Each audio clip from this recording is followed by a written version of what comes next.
on Wednesday, June 23rd, 2021. We are in the Nashua North Boardroom, and I'm calling this meeting of the Nashua Board of Education to order. Good evening, everybody. So just a couple of gentle reminders before we get started. We still have mask mandates here in the Nashua School District buildings, so unless you have a medical exemption, please put on a mask or leave the room. We need to be respectful of those around us who may not have been vaccinated yet. Second reminder, excuse me. This leads right into my second gentle reminder. Second gentle reminder, this is a business meeting. It is not a public hearing. We will obviously and of course allow the public a chance to speak. We always do. There is a sign-up sheet at the podium in the front, so anybody wishing to speak during one of our 2 public comment periods is welcome to sign up. Please put your name and your address on the form. As it is a public meeting and not a public hearing, there's a couple of differences, and I just want to be clear because I know that the alderman had a public hearing earlier this week. During a public hearing, it's a question and answer period. That is not what tonight is. Tonight is for the business of the district. So there will be 2 public comment periods, each lasting 15 minutes. The first one will be early in the agenda. Oh, look, we put it right at the beginning. And the second one is towards the end of the agenda. The first one is limited to items on the agenda only. People wishing to share their thoughts on things that are not on this agenda are welcome to do so during the second comment period. So please remember that. The other issue that I want to take up is our last meeting, there was some confusion about appropriate behavior for school board meetings. So I'm going to ask everybody to please remember to be respectful of each other. And that means using respectful language. Our meetings are broadcast live over Facebook. They're live streamed on ETV's website, and they're broadcast live on Channel 99 local access. So we want to be respectful of all the people who are watching and make sure that, we're using respectful language. Now, you obviously have the right to say whatever you want, but please do so in a calm manner. The other thing is, we will not tolerate interruptions to the meeting. Those of us here in the circle are here to get work done. So no excited utterances from the crowd, please. If people talk out of turn, I will give one warning, and then I will ask you to leave. I've been asked by the police department to share that disrupting a public meeting is a crime. And I do not want to have people arrested, but that will happen if we have major disruptions. So please be respectful, use the public comment period, and listen on to find out how things work at your school district. Whew, that was a lot of reminders. So thank you all for your patience as I went through all of that. And so, as we begin, Ms. Bishop, could you please call the roll? Ms. Bishop is here. All right. Ms. Bishop is here. Ms. Giglio? Here. Ms. Raymond? Here. Ms. Oden? Here. Ms. Brown? Here. Ms. Johnson? Present. Mr. Garino? Here. Ms. Ziem? Here. Ms. Timmons? Here. Okay, do you have the prayer in the book? I do. All right. If everyone could please observe some silence for our prayer. Almighty God, we have the high honor and serious duty of managing the educational institutions of our beloved city. In our common endeavors, may we find a spirit of unity and understanding which will enable us to face our multiple problems with an objective mind, with justice and charity for all, so that any and all decisions made by us will be for the betterment and greater happiness of all of our fellow citizens. Okay. Amen. Amen. Thank you.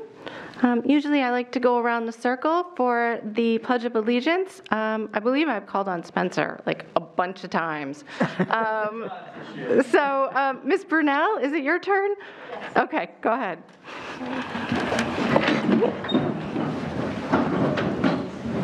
I pledge of allegiance to the flag of the United States of America and to the republic for which it stands, one nation, under God, indivisible, with liberty and justice for all.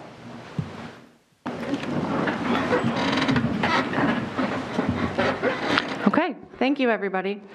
This evening, to avoid any confusion, we have moved our public question comment period for items on this agenda right now to the beginning of the meeting.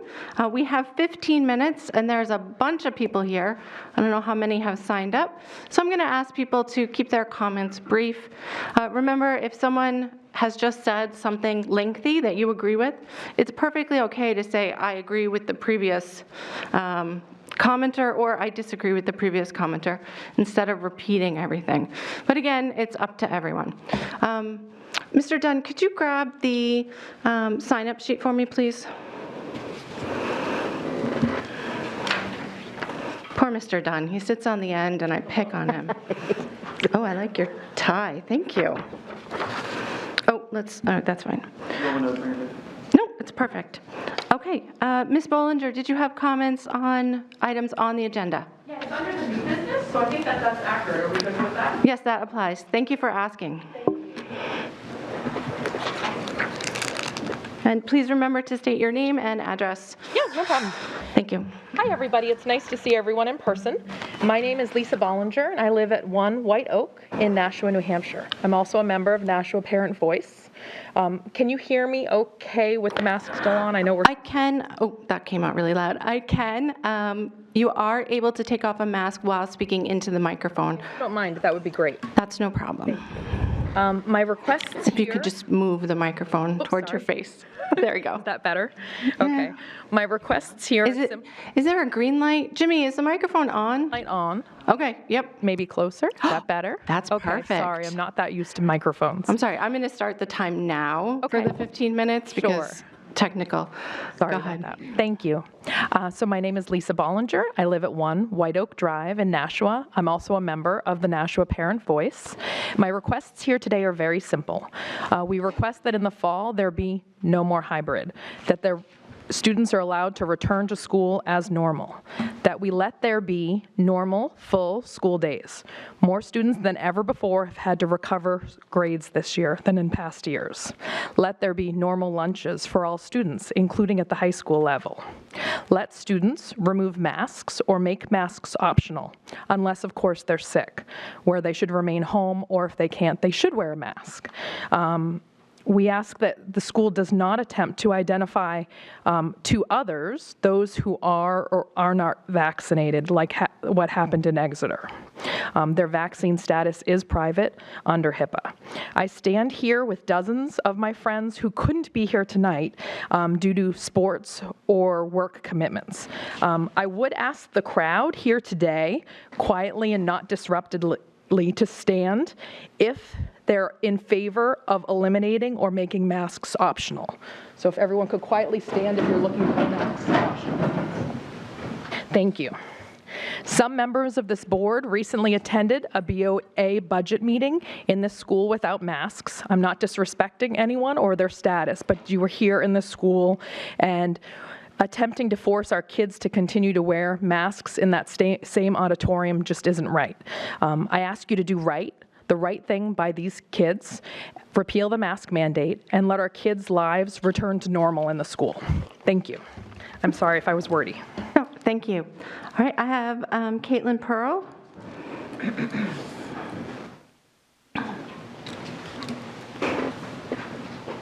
Thank you. My name is Caitlin Pearl. I live on Lutheran Drive. Lisa said a lot of what I was going to say. Today I checked, 64% of Nashua has had at least one shot of vaccine. They're easy to get now. If people are going to get them, they've gotten them. They have access to them. Keeping our kids in masks come the fall because some people aren't vaccinated. Those people wouldn't have been able to get vaccinated for anything else either. We haven't punished the kids and put masks on them previously. Also, the masks cause plenty of other issues for kids, especially the younger ones who have underlying conditions such as Tourette's. I have a child with Tourette's, and I'm sharing that with you because now he has a new tic that involves hitting his face. That wasn't there before masks, and it's there now. So I'm only sharing that with you because I see the links for my child. And again, 64% of our city is vaccinated. That seems to me like that's all that's going to be. Hopefully more people will try the vaccine, but some people just don't want to. So we cannot continue to punish people who would, as their choice, not want to wear them. Thank you. Thank you. Sarah Wessel, I apologize if I pronounced it wrong. It's better than weasel, it's what some people say, so you're good. My name is Sarah Wessel. I live at 11 Percheron Circle. It's good to be able to come to a meeting in person again. The last time that I was here speaking in person, I actually talked about transparency and communication. Unfortunately, almost 2 years later, this is still a bit of an issue. Nashua parents deserve a clear, direct, and quick answer regarding making masks optional. We really need it now. As the summer school students are still mandated to wear masks and all of the sports camps are also mandated, at the very least, we need to allow parks and recs to make the policy following state and city guidelines, especially since we are back to being able to rent facilities out. The BOE shouldn't be regulating parks and recs. I called to confirm, and they did in fact say that their mandates regarding masks come from all of you. The state has given clear and direct guidance as to what is expected of schools, and many districts, including Manchester, have been able to come to a reasonable decision rather quickly. Nashua has developed a reputation of acting slowly and only echoing what Massachusetts schools do. I feel the need to remind you all that we are in the live free or die state, so most of us like the freedom to make our own choices. That is why we live here and not in our neighboring state. Nashua has not been a leader in anything of consequence for the last year and a half, and I'm asking you, as we move forward past the chaos of this last school year, please make a shift into being a board that is known for making solid decisions in a timely manner to give parents the knowledge they deserve while they are deciding to enroll their children elsewhere, relocate their family to a district that fits their needs, or keep them here. Above all else, please give the parents the respect of choice, allowing them to choose what is best for their child. Masks need to be optional. I've heard a few people speak about keeping the mask mandate in order to ensure that we have the number of teachers we need entering into the next school year. This may be the most ridiculous reasoning I have ever heard. Staffing is a constant issue in this city, and whether you make the masks optional or mandate them, guess what? Staffing will still be an issue. Why? Because if you continue to make mandates that at this point go against the guidelines offered to you by the state, the people will continue to leave the city or seek private school education. And guess what that does? It causes a loss of funding and smaller numbers in the schools, which will then translate to school closures and layoffs. And I know that this board does not want to have teacher layoffs on their hands. Also, this reasoning makes no medical sense, and that's what this is all about. Lastly, I have had some heated correspondence with some of the board members over the past year, but I always try to be respectful. And I would like to publicly recognize Mr. Guarino and Ms. Timmons and thank them for always being willing to have the conversation. Even if we are on opposite ends of a lot of these issues, I think you guys have done a great job with being able to correspond with me via email, and I really do appreciate that respect. As a taxpayer, I appreciate letting my ideas be heard. Thank you. Thank you. Ms. Rosemary Torres?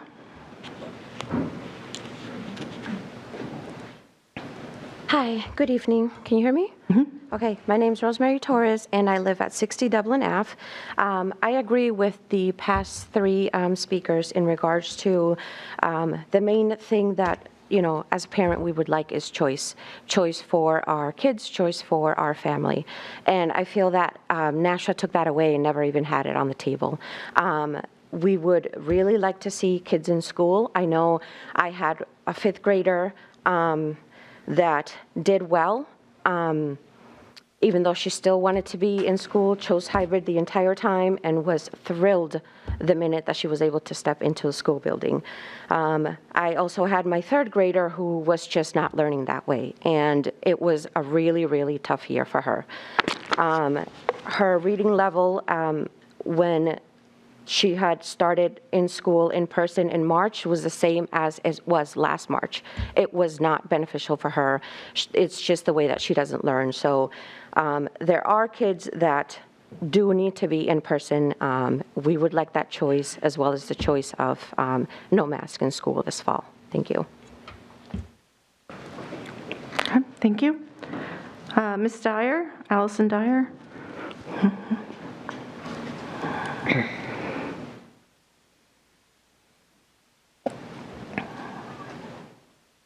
Thank you. It's Allison Dyer in Wellman Ave, Nashua, New Hampshire. The decision to wear masks is that of the parents to make. It's not the Nashua school districts. The New Hampshire law has traditionally recognized the right of parents to make healthcare decisions on their children's behalf, on the presumption that before reaching the age of maturity, young people lack the experience and judgment to make fully informed decisions. Under these facts, masking children is not one of those rare exemptions that permits the government to overcome parental consent in the child's best interest. COVID-19 does not represent that level of imminent and immediate threat to allow the government to overcome the rights of parents on this issue. In order to overcome the parents' rights in determining a child's medical care, the policy must be one that is so compelling that the life of a child is in clear danger, but for the policy, for the treatment. Such policy must be narrowly tailored and executed in only the most unique factual settings, like life-saving chemotherapy or blood transfusions. In light of the science that shows COVID-19 is 7 times, and that's from the CDC, less likely to harm a child than the flu, none of the factors normally required to overcome parental consent exist. The Nashua School District mask order this year, and talks of it for next year, violates the Equal Protection Clause and Due Process Clauses found in the New Hampshire Constitution. The department's enforcement of the statutory prohibition against making a choice to mask children of its district on behalf of families choosing otherwise violates free exercise, establishment, free speech clauses of the First Amendment to the U.S. Constitution, as well as the 14th Amendment, Equal Protection and Due Process Clause. The department agency of the state of New Hampshire and Concord, created and empowered under RSA 21N2, the department's primary responsibility to enforce the legal and regulatory requirements for school districts as these regulations, policies, powers are implemented in accordance with the U.S. Constitution. Among the liberties protected in the Due Process Clause is the liberty of families to control and direct education and upbringing of their children under their control. This liberty is fundamental. And we, the parents of the Nashua School District, direct our children. Remove the mask requirement now and give the option to wear a mask or not to wear a mask. Thank you. Thank you. Alicia, I'm sorry, was I not clear about there is no public participation? I was very clear that there will be one warning, this is it, and then I will ask you to leave. Everyone understood? That was the warning. Go ahead, Ms. Houston.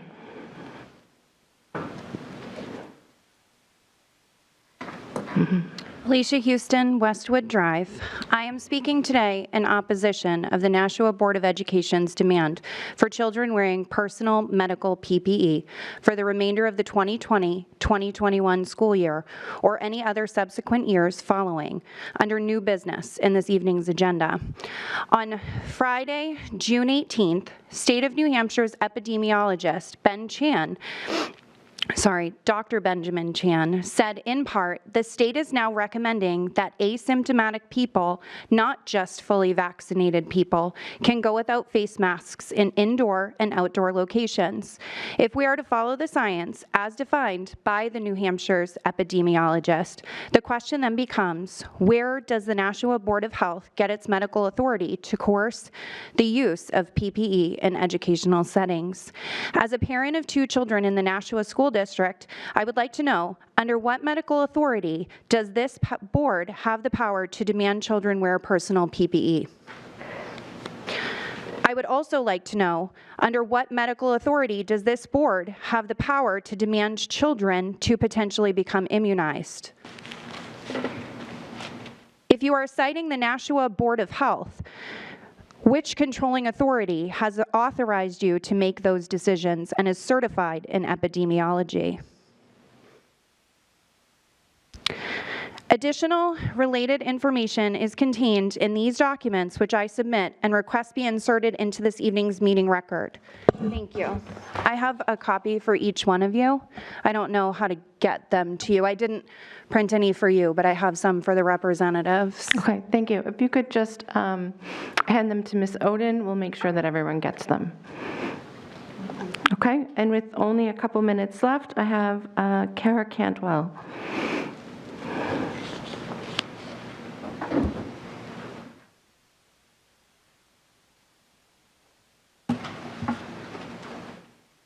My name is Cara Cantwell, and I live on 8 Chatham Street in Nashua. I have 4 children who were in the school district this year. I want to remind you that when children are infected with COVID-19, they have a 99.97% recovery rate. That's pretty awesome. When a child is sick, do the parents reach out to the Board of Education to get medical advice? No. The decisions we make about how to treat our child for a virus belong solely to the parents and not the Board of Education. COVID-19 is a type of coronavirus, just like the common cold and the flu. How to prevent and treat any form of coronavirus should be left to the parents to decide, and when necessary, their trusted physicians. Again, not the Board of Education. It is not the board's place to make medical decisions for our children. Face masks are a medical intervention. Medical decisions and medical interventions are not the right of the Board of Education to enforce. They have never been allowed in any other circumstances and should never have been allowed in this circumstance. Parents, caregivers, and guardians decide how to treat a virus or sickness. A family and their doctors make decisions about what methods or treatments and interventions to use, and those decisions are protected by HIPAA. They are none of the board's business.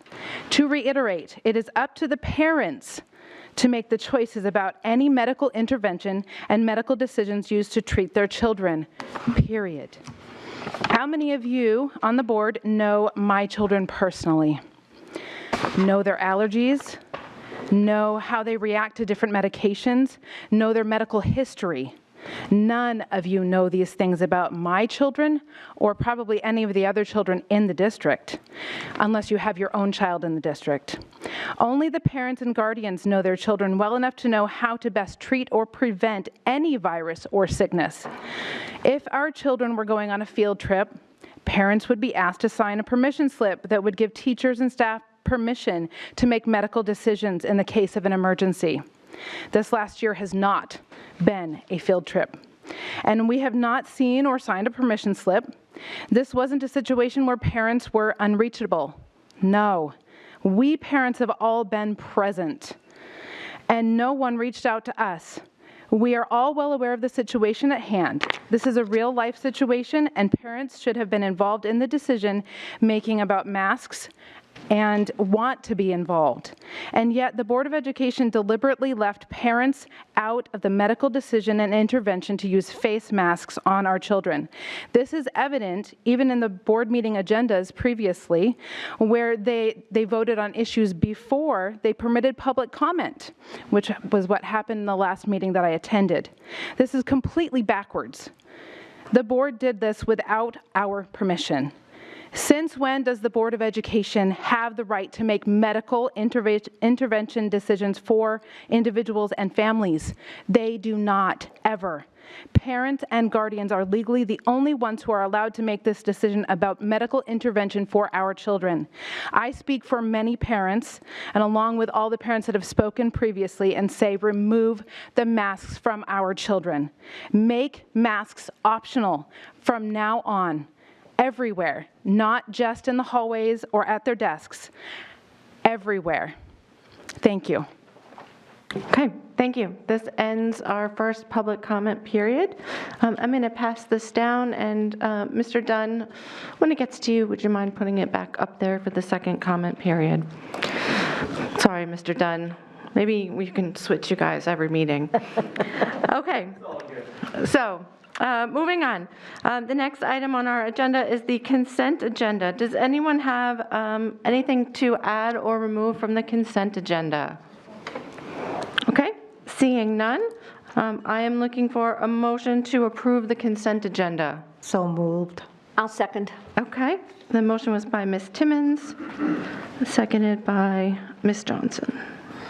All in favor of approving the consent agenda indicate by saying aye. Aye. Opposed? Okay, motion passes 9-0. We have no items removed from the consent agenda. Are there any communications outside the consent agenda? Okay. Now we are on to superintendent's comments. Dr. McKinney? Thank you, Mrs. Raymond. A couple of comments this evening. First of all, congratulations again to the class of 2021 and their families. This month, we graduated over 780 students from Nashua High North, Nashua High South, Nashua Adult Ed and Community School, and the Brentwood Academy. It was a great way to end a unconventional year with graduations for those students. Congratulations to Michael Lehman, South Class of 2021, who won second place at the statewide Skills USA New Hampshire competition in technical drafting. Michael is repeating his hold on the silver medal. He won it 2 years ago, and with the 2020 competition canceled because of COVID-19, he returned to his equal winning performance and won another silver medal. Congratulations, Michael. Congratulations to North boys and girls outdoor track teams. Both teams won the Division I state championship. This doesn't happen too often. It's certainly impressive that both teams from a single high school completely dominated the sport. In addition to the team championships, the Nashua boys won the individual state championships in javelin, the 200-meter run, the high jump, discus, and the 4x100 relay. The Nashua North girls won the individual state championships in the shot put, high jump, and javelin. Overall, the Titans had one of the most successful sports years, capturing 3 team state championships in football, outdoor track for the girls and boys teams, so go Big Blue. Recognitions. Special thanks to the parents of Nashua High North and South who donated more than $500, whose seniors had left balances on their lunch accounts. The parents requested that this amount be reallocated to students in need and pay off their accounts. So super nice to the parents of both high schools. Thank you very much. Last week, hundreds of bottles of water and reusable water bottles were donated to all 3 middle schools during the last full week of school due to the warm weather. Special thanks to all the organizations that are involved in the Greater Nashua Food Council. The Food Council has more than 80 local residents and partner organizations who support a sustainable food system in Nashua. So special thanks to Bishop Girton, Hannaford of Nashua, St. Joseph's, Southern New Hampshire Medical, and Southern New Hampshire Rescue Mission for their donations. 2 more things, almost done. Last night we also recognized all the special ed teachers. The Council for Exceptional Children of Concord recognized all the special ed teachers and honored their commitment and dedication and innovation and announced them as Teachers of the Year for 2021. And as we end June and look ahead to next year, kindergarten registrations are strong. We have 566 kindergarten students registered to date, and we've used a new online registration system for the first time, and we're on pace for an expected typical enrollment and look forward to welcoming our youngest students back to school. Thank you. Okay, thank you, Dr. McKinney. It's so nice to hear the long list of our students' accomplishments as we close out the school year. So congratulations to all of our student athletes and all of our graduates. Okay, does anyone have any response to the superintendent's comments? Okay, I'll go around. Ms. Oden? I just want to thank those parents who took a balance that they had from the food service and donated it to students in need. Very thoughtful gesture. I also want to thank Principal Lori Rathouse, Nate Burns, and Keith Richard, and I'm sorry I don't remember the principal's name at Brentwood, but we had very successful graduations. I heard 2 girls speaking the other day when I was in a store. They had been at graduation. One graduated, and she said, I wasn't sure what it was going to be like, but it was really, really nice. And most of the people I've talked to, matter of fact, all of the people I've spoken to, the students, the parents, everybody, the teachers have all said it was one of the best graduations they've attended. I think the 7 o'clock time worked, and nobody missed Father's Day. So congratulations to all our principals and their administrative staff, the families, and our graduates. It was spectacular. So thank you. Okay. Thank you, Ms. Oden. Dr. McKinney, you were going to say the Brentwood director's name. Just want to recognize Greg Warren at the Brentwood Academy. Thank you. All right. Thank you, Dr. McKinney. Okay. Ms. Gilo, did you have something? I'm going to echo what Ms. Oden said and not take up any more time. Thank you. Did anyone else have a response to the superintendent's comments? Ms. Johnson? Thank you. I just want to say that I was so happy and proud to see our students graduate. I went to all 3 of the graduations, and it took a year for our students to finally graduate. Last year was a hard year, and I'm sad that it didn't happen, but this year, to see the smiling faces of our students walk at Stello Stadium was a proud day for me and the school district. So I just want to say congratulations, and the principals did a great job. Okay. Thank you, Ms. Johnson. Ms. Timmons? Yes, I like to echo Ms. Johnson's sentiment. The graduations was beautiful. That is always the best part of being on the board, to get to see all the kids graduating. And they did a wonderful job. Mr. Richards and Mr. Burns, you did an awesome job. And I thank you and the parents that showed up. We had a stellar crowd. I mean, it was packed. The traffic was horrible, but that's okay. We do something good in this district, and we graduate brilliant children, every single young people, every single year, and this year was no exception. Thank you, Ms. Timmons. Anyone else? Okay. And everyone got the WMUR alert at the same time. What was it about? I don't know. Hopefully nothing that affects us here in this room. Okay. The next item on the agenda are the student member of the board comments. Mr. Dunn? I'd just like to say I think everyone's happy to end this year a little more normal, take summer, go back to school next year with a little more normalcy.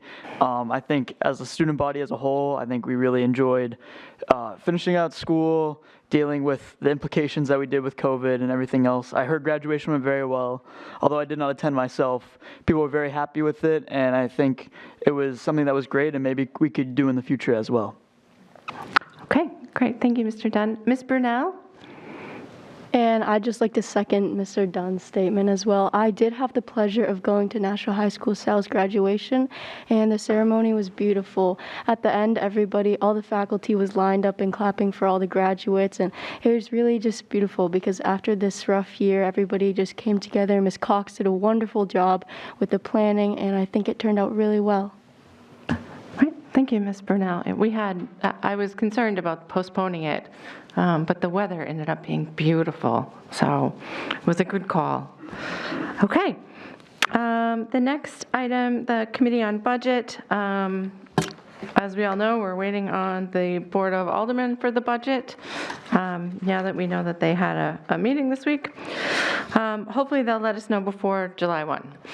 So next is the Committee on Finance and Operations. Ms. Johnson. Thank you. How much of this, is this all from that I have to read, or did some of this come off last week when I did not attend, Mr. Donovan? I think, go ahead, Mr. Donovan. You have to read all this. The last week's took off, made this shorter. Okay, I just wanted to make sure because I was unable to attend. Okay, thank you. I move to recommend to approve the contract for networking the Franklin Street building to RTM in the amount not to exceed $63,309.92, account Franklin Street deferred maintenance. Second. Okay, seconded by Ms. Oden. Any questions or comments on this? Okay, all those in favor of approving the contract for networking the Franklin Street building to RTM in the amount not to exceed $63,309.92, say aye. Aye. Opposed?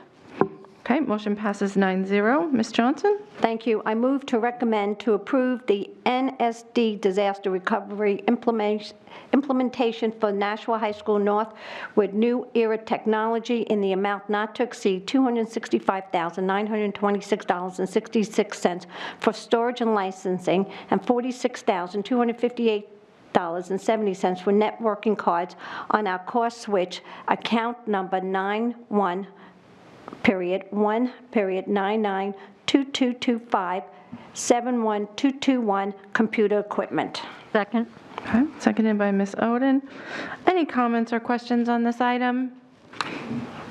I do have a question because I'm not technical. I know that the switches exist, but I'm curious about the disaster recovery implementation.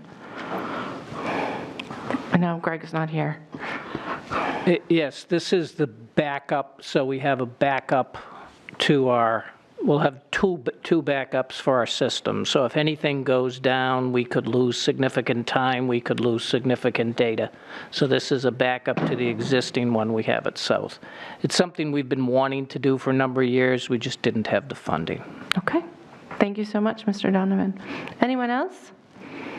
Okay, all those in favor of approving the NSD disaster recovery implementation for Nashua High School North indicate by saying aye. Aye. Opposed?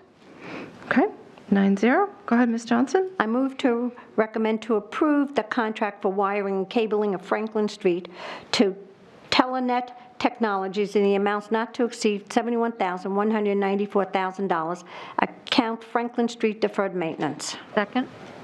Okay, thank you, Ms. Johnson and Ms. Oden. Any questions or comments on this one? Okay, seeing none, all those in favor indicate by saying aye. Aye. Opposed? Okay, 9-0.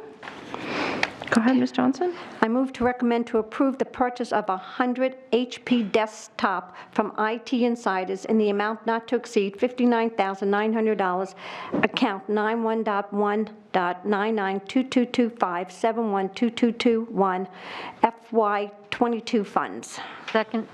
Okay, thank you, Ms. Johnson and Ms. Oden. Any questions or comments on this motion? Okay, all those in favor of purchasing 100 HP desktops from IT Insiders, please indicate by saying aye. Aye. Opposed? Okay, that passes 9-0. I move to recommend to approve the purchase of 20 HP laptops from IT Insiders in the amount not to exceed $12,890, account 91.1.992225712221, FY22 funds. Second. Okay, again with the tag team of Ms. Johnson and Ms. Oden. Any questions or comments on this? Okay, I have a quick question. Will these 20 laptops bring us up so that all of the staff who need a laptop will have one, or do we have future purchases in plan? I believe all staff has access to a laptop at this point. This is for a few old ones and to have a couple of spares. Okay, thank you. Okay, anything else? Nope. All right, everyone in favor of approving the purchase of 20 HP laptops from IT Insiders, please indicate by saying aye. Aye. Aye. Opposed? Okay, this passes 9-0. I move to recommend to approve the purchase up to 700 Chromebooks at the cost of $224 Chromebook from IT Insiders for the 21-22 school year, account 91.1.992225712221, FY22 funds. Second. Okay, thank you, Ms. Johnson and Ms. Oden. Anyone have any questions on this? I would like to speak on this. Okay, go ahead, Ms. Johnson, and then Ms. Ziem after. As everybody knows, I'm one of these sticklers for the insurance, for the policy of these Chromebooks, and I want to make sure when we get the return of the Chromebooks this year that they're not destroyed like last year. And I want a full account on what's going to come back this year, because last year the excuse was that, everybody got a Chromebook because we were home. This year, I don't want to hear the same thing. And if Chromebooks are going to have to go home, I want to be able to have some type of insurance policy for these Chromebooks to leave, because it's costing us, the taxpayers, way too much money, because CARES Act money is going to run out. And no matter how people look at it, and people say it's not from Nashua, that money came from somewhere, and it went into this big pot in Washington that came back to the cities and towns for this last year and this year. So I just want to make sure that anybody who takes these Chromebooks home, that there's some type of insurance policy on them. So if they're destroyed and they drop them, then they have a chance to get them fixed. Thank you. Okay. Thank you, Ms. Johnson. Ms. Ziem, did you have a comment or question? I was just going to make the same question that you had on the last one, just where this brings us on the Chromebooks. Are we? Well, as you're aware, we've purchased thousands of Chromebooks, but we have thousands that are becoming obsolete. So we still are not quite at the level. If we were to try a one-to-one, we're not at that level due to the amount that are becoming obsolete. But what these are mainly going to be used for is classroom Chromebooks. These are not going to be individual student Chromebooks. These are going to be for the classrooms, kept in carts at the schools. Okay. Thank you, Mr. Donovan, Ms. Ziem, and Ms. Johnson. Anyone else? Okay. All those in favor of approving the purchase of up to 700 Chromebooks at a cost of $224 per Chromebook from IT Insiders for the 2022 school year, please indicate by saying aye. Aye. Opposed? Okay, that also passes 9-0. I move to recommend to approve the contract with Clark and Associates in the amount not to exceed $876,819, account 91.1.02216053614. Second. Okay, thank you, Ms. Johnson and Ms. Oden. Any discussion on this item? Okay. I have a question. What is this a contract for? And I apologize, I was out. This is for the occupational therapy services for special education. Okay, thank you. It's a 2% increase over last year. Okay.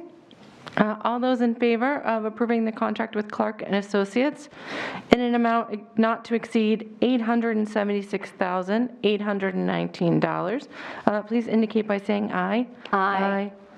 Opposed? I move to recommend to approve to allocate a portion of the surplus from the FY20 budget for the following projects.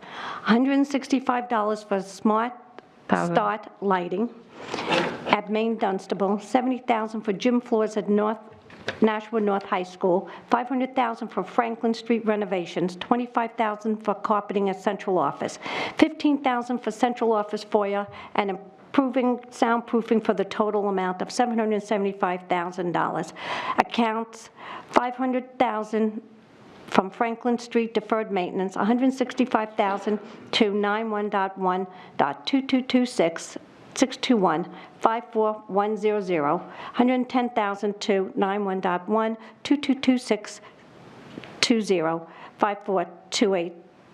I might have missed a 2 in there. All right, it's written down, so we'll make sure that. At the point. I'll second. We go by the. See, the new glasses, I still can't see. Okay. Any discussion on this motion? Okay, seeing no discussion, all those in favor of approving the allocation of portions of the surplus from the fiscal year 20 budget for the projects as listed on the agenda, indicate by saying aye. Aye. Okay, opposed? All right, 9-0 for that one. Finally, I move to approve the FY21 May transfer report. Second. Okay. Any discussion on the transfer report? Okay. All those in favor of approving the transfer report, please say aye. Aye. Opposed? Okay. And I'm done. Thank you very much, Ms. Johnson, Ms. Oden, and Mr. Donovan. Ms. Oden has a question.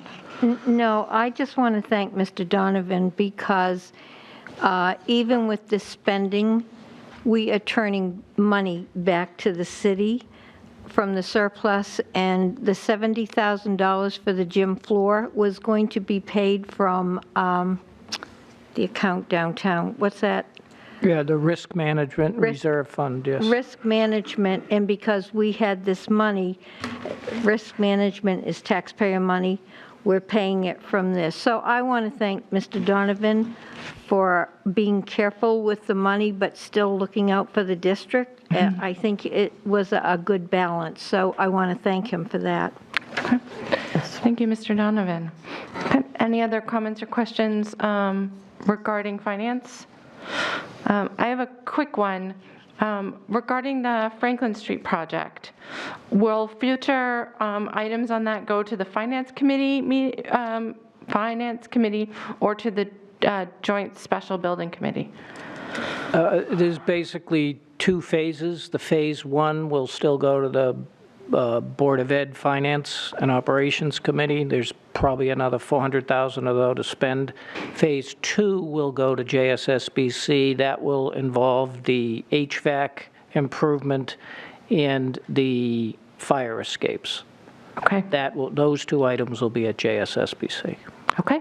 Thank you very much. That makes it more easy for me to understand it.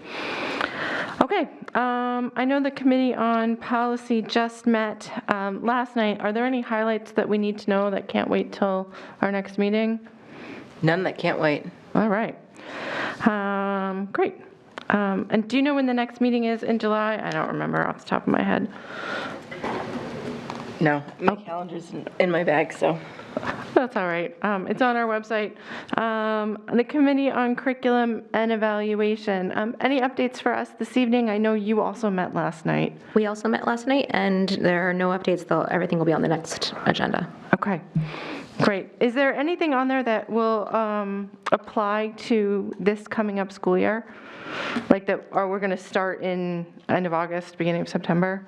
So, yes. Okay. There is a social studies pilot that we had spoken about before, so that'll be applying this fall. There's actually, I believe in the packet, there was a timeline for that, maybe? Okay. Is it in there? Yeah, there was a timeline. So I think that's if you want to look it up online to see the timeline for that. But that's going to be an ongoing project over the next 18 months. Okay, thank you. Looking forward to looking at those. So thank you both. Okay. We have nothing to report on the ad hoc committee, although perhaps now is a good time. Oh, go ahead, Dr. McKinney. I'm sorry. Go back up to the curriculum committee. Just a little bit. Okay. Yeah. Just requesting that we have an August C&E meeting because there are two other items that do need to get approved and move its way through the board before the start of the school year. Do we have a July one or no?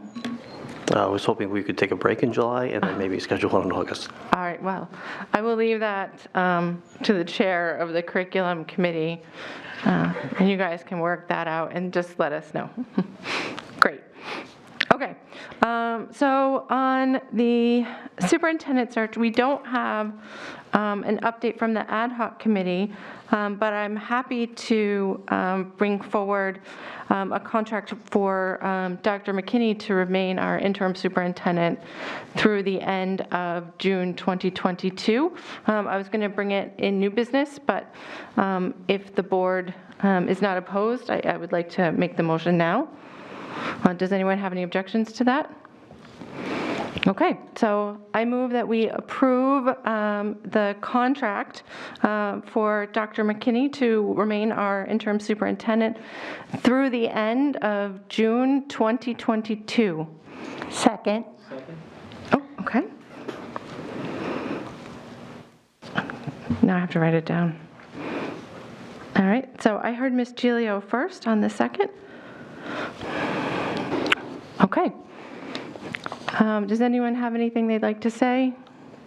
Oh, okay, Ms. Seem? I would just like to thank Dr. McKinney for taking on this challenging job. I'm sure it hasn't been the most fun he's had in his life. I would also like to add that one of the things that has made it difficult is that we have had tremendous personnel turnover, in my view, and losing the HR director didn't make it any easier because, believe it or not, she's a very vital part of the district. So with her leaving, it left a void that all the others had to fill in. So it has been a difficult year, and I personally appreciate his willing to take the challenge. Thank you so much. Thank you, Ms. Thiem, and I appreciate you recognizing the many hats that Dr. Mckinney has been wearing over the last 6 months. I think I wouldn't want to do it ever, so thank you, Dr. McKinney. All right, so on the motion to approve the contract with Dr. McKinney through June 2020, the end of June 2022, all those in favor say aye. Aye. Opposed? Okay, so that passes 9-0. Looks like you're stuck with us for a bit longer, Dr. McKinney. Thank you so much. Yes. Okay. So next is Human Resources, which met earlier this evening. So we'll need a motion to suspend the rules. So moved. Okay. I'll second it. All in favor of suspending the rules to allow the HR matters discussed earlier this evening to be considered tonight? Say aye. Aye. Opposed? Okay. I'll try not to make this too long, but having the mask off is such a relief, I may dally. So, the first thing that we have is we have 2 candidates coming forth. The first one, can I get a motion from my good committee member? Yes, I'd like to move to approve Brittany Mckinney, Assistant Principal at Charlotte Ave Elementary School for the 21-22 school year at an annual salary of $74,750. Second. Are there any questions, concerns? Seeing none, all those in favor? Aye. Congratulations. We look forward to working with Brittany. Our next motion? Yes, I'd like to approve Amy Blackwell, Assistant Principal for Amherst Street Elementary School for the 2021-22 school year at an annual salary of $74,750. Second. Are there any questions, concerns? Seeing none, all those in favor? Aye. Again, congratulations, and we look forward to No working with opposed, them. right, to either of those? Oh, I'm sorry. Just for clarity, did anyone wish to oppose? I'm sorry, Okay. I was looking at everybody and I thought, but you're absolutely I right. just want to make sure as I'm writing down Process is 9-0. process. It should be adhered to. I appreciate it. Babysit me, I'm all right with it. All right, so let the minutes And the reflect that final both of those were recommendation, unanimous. yeah, thank you. I move to approve the personnel recommendation dated June 23rd, 2021. Second. Questions, comments? Seeing none, all those in favor? Aye. So moved. Opposed? Okay, great. Did it again. I don't listen, do I? No, that's all right. I just want to give people the opportunity to no. indicate their opposition. You're Although absolutely right. we've been remarkably unanimous this evening, so let's keep it going. I like this roll. All right. Anything else for us this evening, Ms. Thiem? That's all. All right. Okay, liaison reports. Does anyone have any liaison reports this evening? Ms. Timmons? Yes, I'm going to excuse our 2 student reps for the summer, July and August, because you really wouldn't have anything to report, but you're welcome to come to the board meetings anyway. So have a great summer. Thank you. And if you don't come, we'll miss you. Well, I personally enjoyed your comments tonight. It's always refreshing as a board member to hear those positive, it's the best part of the board meeting. Yep. Thank you so much. Yep. So, and again, as Ms. Timmons said, there's no requirement to come over the summer. You're always welcome. I just also want to remind you that as we're discussing all of these items on the agenda, when I say, are there any questions or comments, you're included in that. So if you have questions or comments, please let us know. It's very helpful to our discussions. Okay, anything else, Ms. Timmons? No, that's it. Thank you. Okay, thank you, Ms. Timmons. The JSSBC is meeting tomorrow evening here in this room at 7 p.m. for anyone who wants to attend. There are a bunch of updates coming up about all 3 middle school projects. I know Fairgrounds, the work is getting close, I think. I know they were working on some science rooms. Mr. Parker, you want to say something? You're doing fine. I'm always happy to hand it off. So let's see. I drove by Pennachuck yesterday, and I saw all the big earth movers, and today in our executive committee meeting, they were talking about bus loops and crosswalks and all sorts of exciting things. So there'll be an update about that tomorrow. And then the new middle school project is behind schedule, but not terribly so. And we are still looking to get started on that, I think, within the next few months. That is correct. They hope to break ground in January 2024, so that gives us a bit of breathing room. Or have it completed, excuse me. Sorry. Not break ground. Completed in 2024, yes.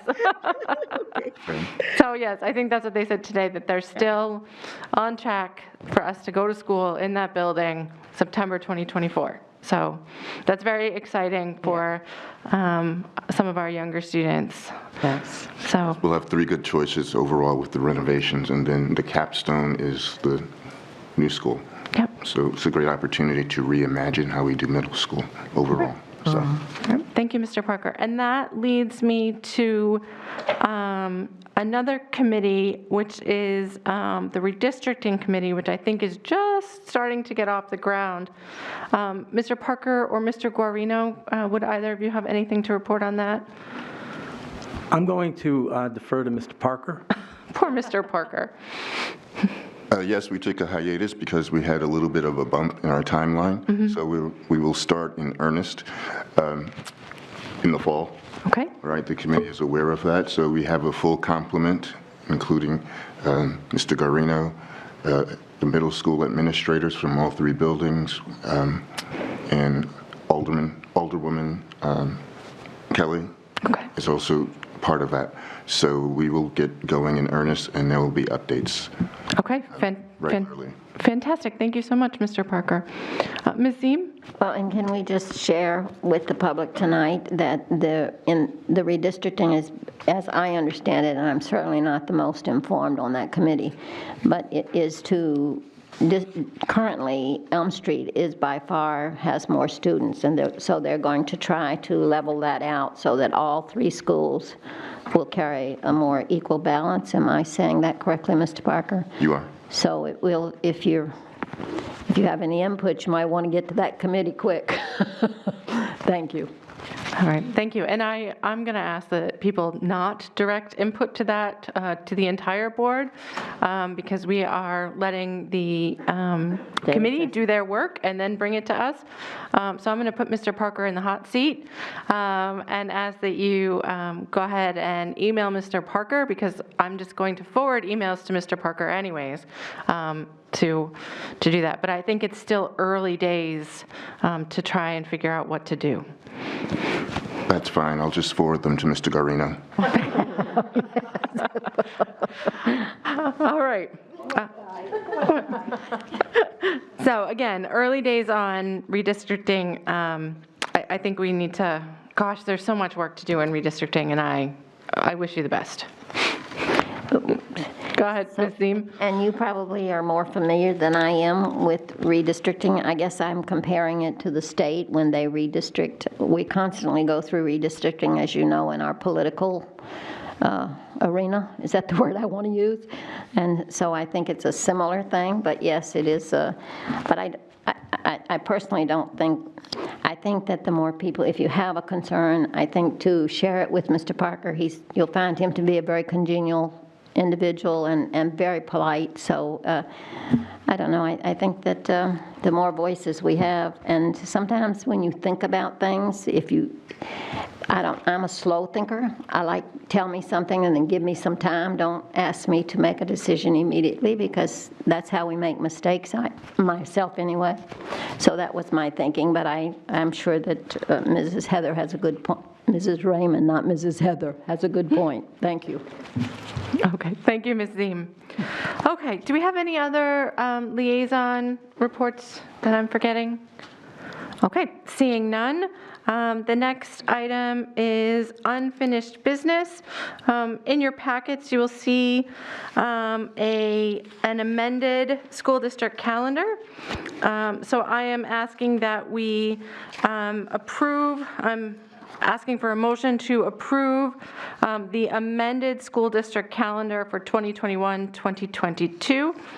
For those who don't have it in front of them, it does not change any of the start dates. The start date is still August 31st, but it does move the dates of the Nashua High North and Nashua High South September's open houses because they conflicted with Yom Kippur. So I am looking for a motion to approve the amended 2021-2022 Nashua School District calendar. So moved. Second. Okay.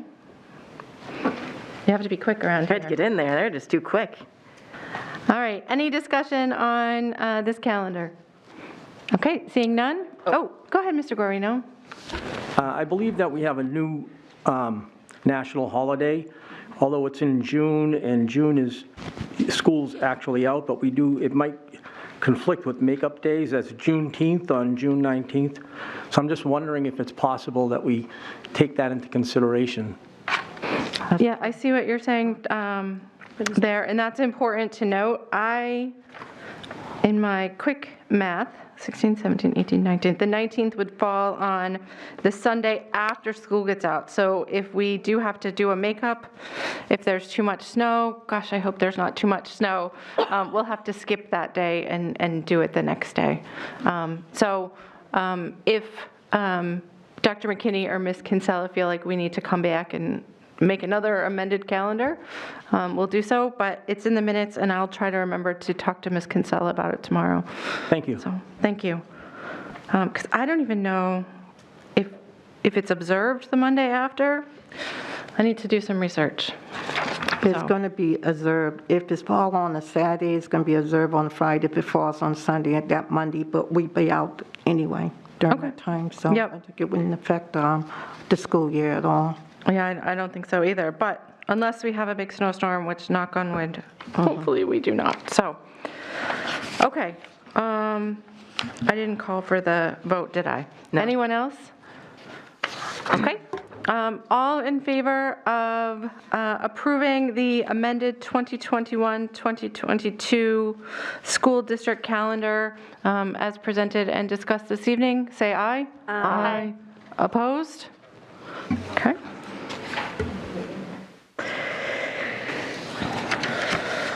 Okay, now we are on to new business, and apologies as I get myself organized here. The first item of new business is pandemic procedures. In your packet, you will see a memo from Dr. Mckinney regarding pandemic procedures and his recommendations as we move forward starting, this meeting. Dr. McKinney, did you wish to speak to the memo, or did you wish me to go ahead and ask for a motion first? I'm happy to speak to the memo. In just keeping with policy, looking for authorization to allow the superintendent to make recommendations to public health recommendations and circumstances and issue guidance across the district. For this past year, we've been using reopening plans, our handbooks as policy, and I think that is a part of the delay in moving quickly because we have to come to a board meeting, have a motion. So I'm asking for the board's support in granting the superintendent the authority to make those decisions based on consultation with public health officials on our school district COVID team. Okay. We are looking for a motion to grant authorization to the superintendent of schools, or their designee, as noted in policy EBCF, to respond to the changing public health circumstances and issue guidance based on the recommendations from state and local public health experts. So moved. Okay. I'll second.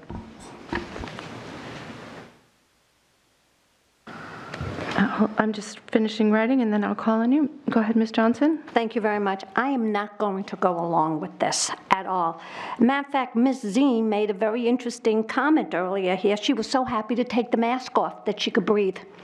And to say that here at a public meeting, these masks must come off the kids, and I'm going to tell everybody why. And I've been fighting this for over a year.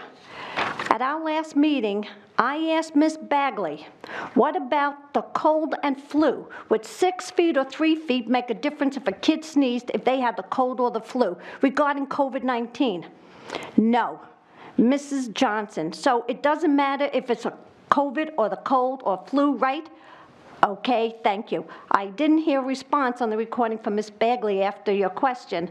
So, I mean, she didn't answer. So the cold, the flu, everything is the same. I also, if you see my part of my desk, and I have more papers underneath here from last year that I have been doing all this research, so I don't want anybody to tell me I haven't done any research. I even have a video to play of a doctor who talks about, he was talking about critical race theory, and then at the end he talked about that he's a doctor in the ER, and he's never gotten sick once, and he's never worn a mask or his family. I'll be more than happy to play that. Also, parents in Florida tested the masks. They came back with strep and everything in those masks, and we're asking our students to wear these masks. Are you kidding me? Then, the efficiency of masks. Here we go. Masks don't work to prevent viral transmission of your view of science. That was last year, a year ago. Then, let's see, 6 masks worn for an average of 5.7 hours a day.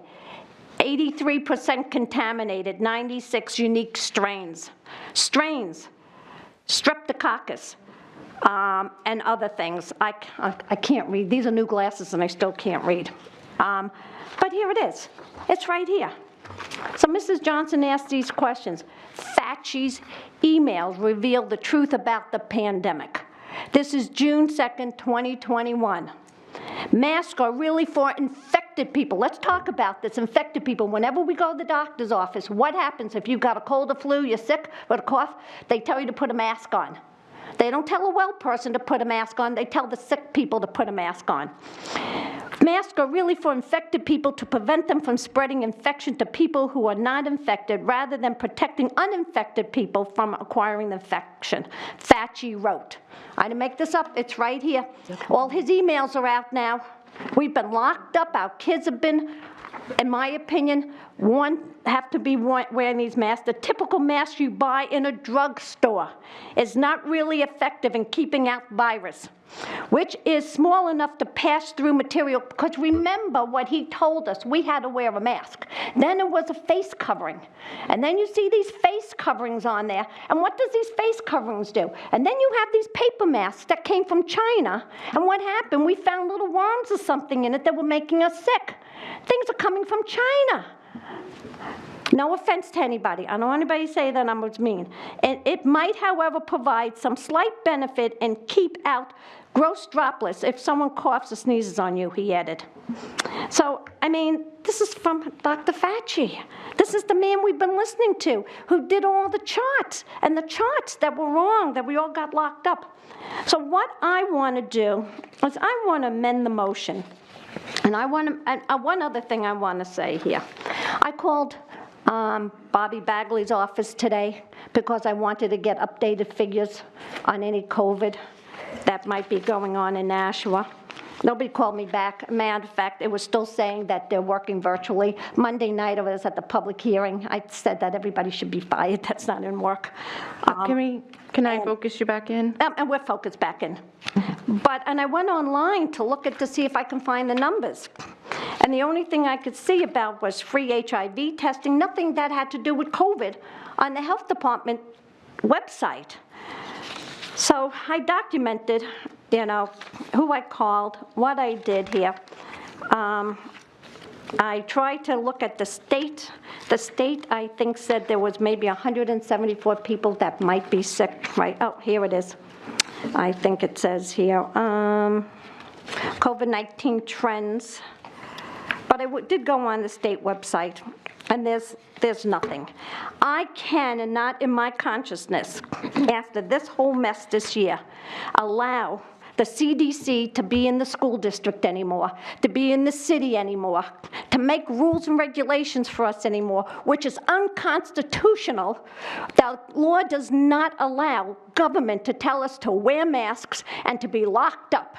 And if anybody wants to listen to it, you can listen to Attorney Lynn Wood, who's a constitutional lawyer, who sued CNN for that young man that they went after.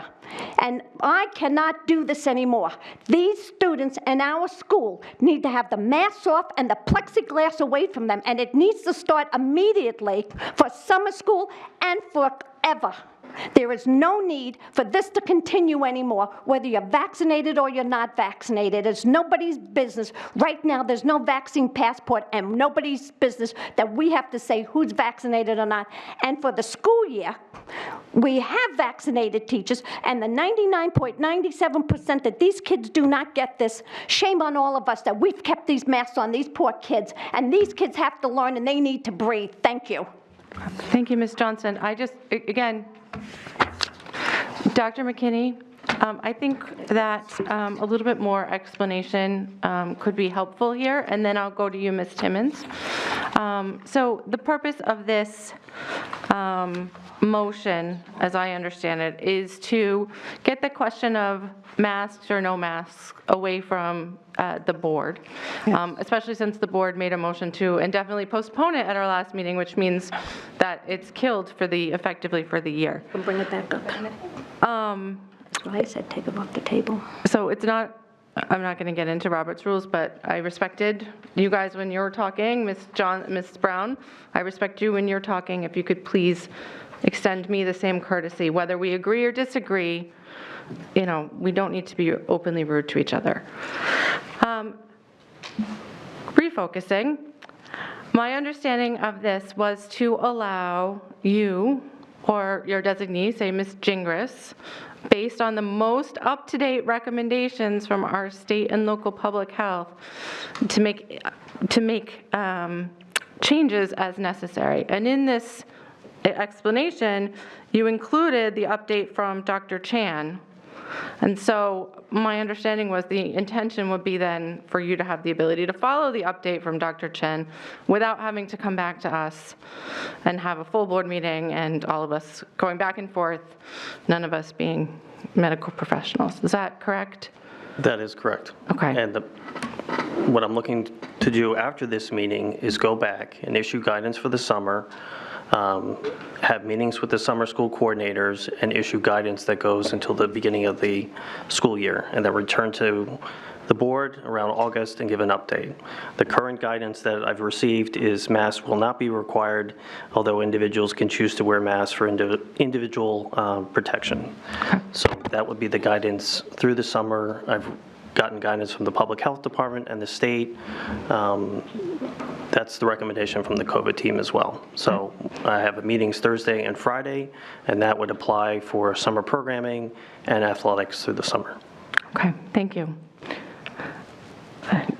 Ms. Timmons and then Ms. Ziem. I'm sorry if I didn't see someone over here. Timmons. Okay, thank you, Madam President. That's what I thought I read in this pandemic procedures. I was totally confused where Ms. Johnson was going with that because it was pretty theatrical. I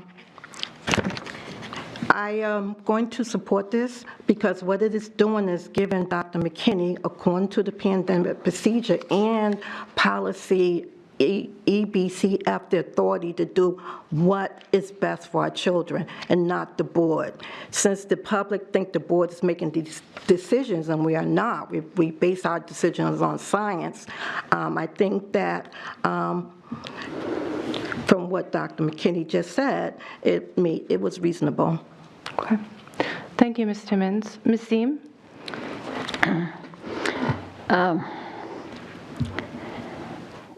I want to say this so that it's not offensive to anybody. I want to commend the audience for the way you presented your positions tonight. Mm-hmm. It was encouraging to me to know that as adults, when we really work at it, we can talk to each other, not at each other. And I have to tell you that I do not believe our children are served well when we don't talk to each other, not at each other. It's all right for us to disagree. I've never met anybody in my life that I agreed with 100%. So, I hope that we will all strive to present our different thinkings in a manner that serves as a role model to our children, because they are watching. We have 2 of our young adults here tonight, and sometimes they behave better than we do. So I have to, in fact, probably all the time. So, as I said earlier, they're an encouragement to me. Having said that, from my perspective only, it is, I ask myself, why are we elected as board members? And when I look at that, my conclusion is that it is so that we can serve as a voice for the parents. And so that means that if we're going to serve as a voice, we need to hear the parents. Even when I disagree with you, if I'm going to do my job the way it should be done, I need to listen to you respectfully, I need to be objective, and I need to be kind. And then, after I have all of the information, I look at it and I make a judgment based on my analysis of all sides. And this has been a tremendous storm for all of us. Truthfully, to me, we've always seemed as though our city was divided 49% to 51, just like our nation. And so there is no winning position in that. You vote, which side you vote, the other side's mad, and it's almost half of our population. So having said that, but having said that, I feel that the reason I was elected to this job is to do that. And if I give that responsibility to Dr. Mckinney, whom I have complete trust in, I have great respect for Dr. Mckinney. I have no reason to believe that he would do anything but the best job he knew how to do. But to me, it would be turning over why you elected me to someone else. And no matter who that person is, no matter how wonderful they are, it would be, in my view, it would be walking away from my responsibility. In the end, if you don't like me, you can say to me, Sandra, you're the stupidest board member we've ever had. And I will listen to you and try to balance what you said with what I'm trying to do. But I will always listen, at least as long as I'm able to. So having said that, I cannot vote to turn that. I cannot vote to turn over what the voters gave me to do as my responsibility to anyone else. And then I do need to go to this thing about masks. Yes, we did have a vote. And I personally, you heard me tonight, if anybody could get an excuse not to wear a mask, I promise you I could go to the doctor and he would tell me that I don't have to wear it, because I have every conceivable problem you can conceive of. But having said that, I agree with Mrs. Raymond that putting it on out of respect for what we've asked the kids to do is a good reason to put it on. And so as long as it's there, I will. Having said that, I personally, at this point, not to say that I can't change my mind, I do change my mind. As I listen to people, as I listen to our families, our parents, our students, our administrators, our teachers, who by the way, aren't listened to as much as they should be, because that's where our children truly get that's where they go to really get the most out of our system. So I am opposed at this point to the masks, and I will be voting. If it went to the mask, I'd vote against it, and I'm also going to vote against this.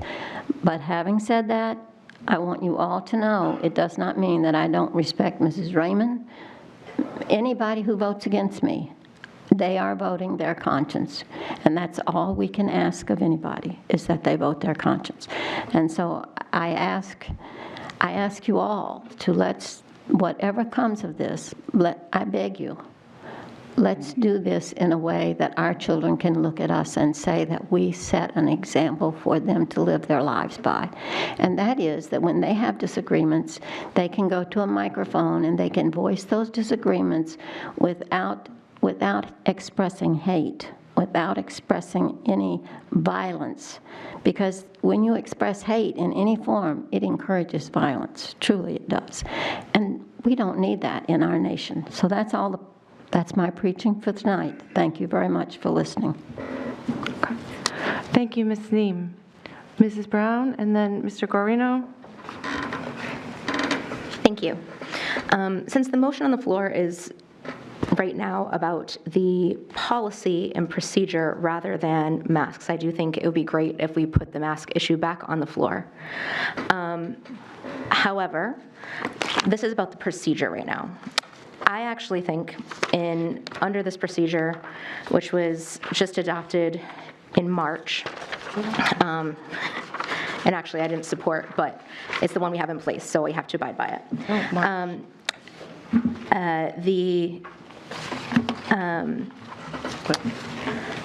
I actually don't think, Dr. McKinney, I don't think we need a vote for him to have the authority for emergency measures to put anything in place. It says, such measures should be taken with prior notice to the board if practicable or as soon as possible thereafter. But here's the part of this policy that I think is actually relevant tonight.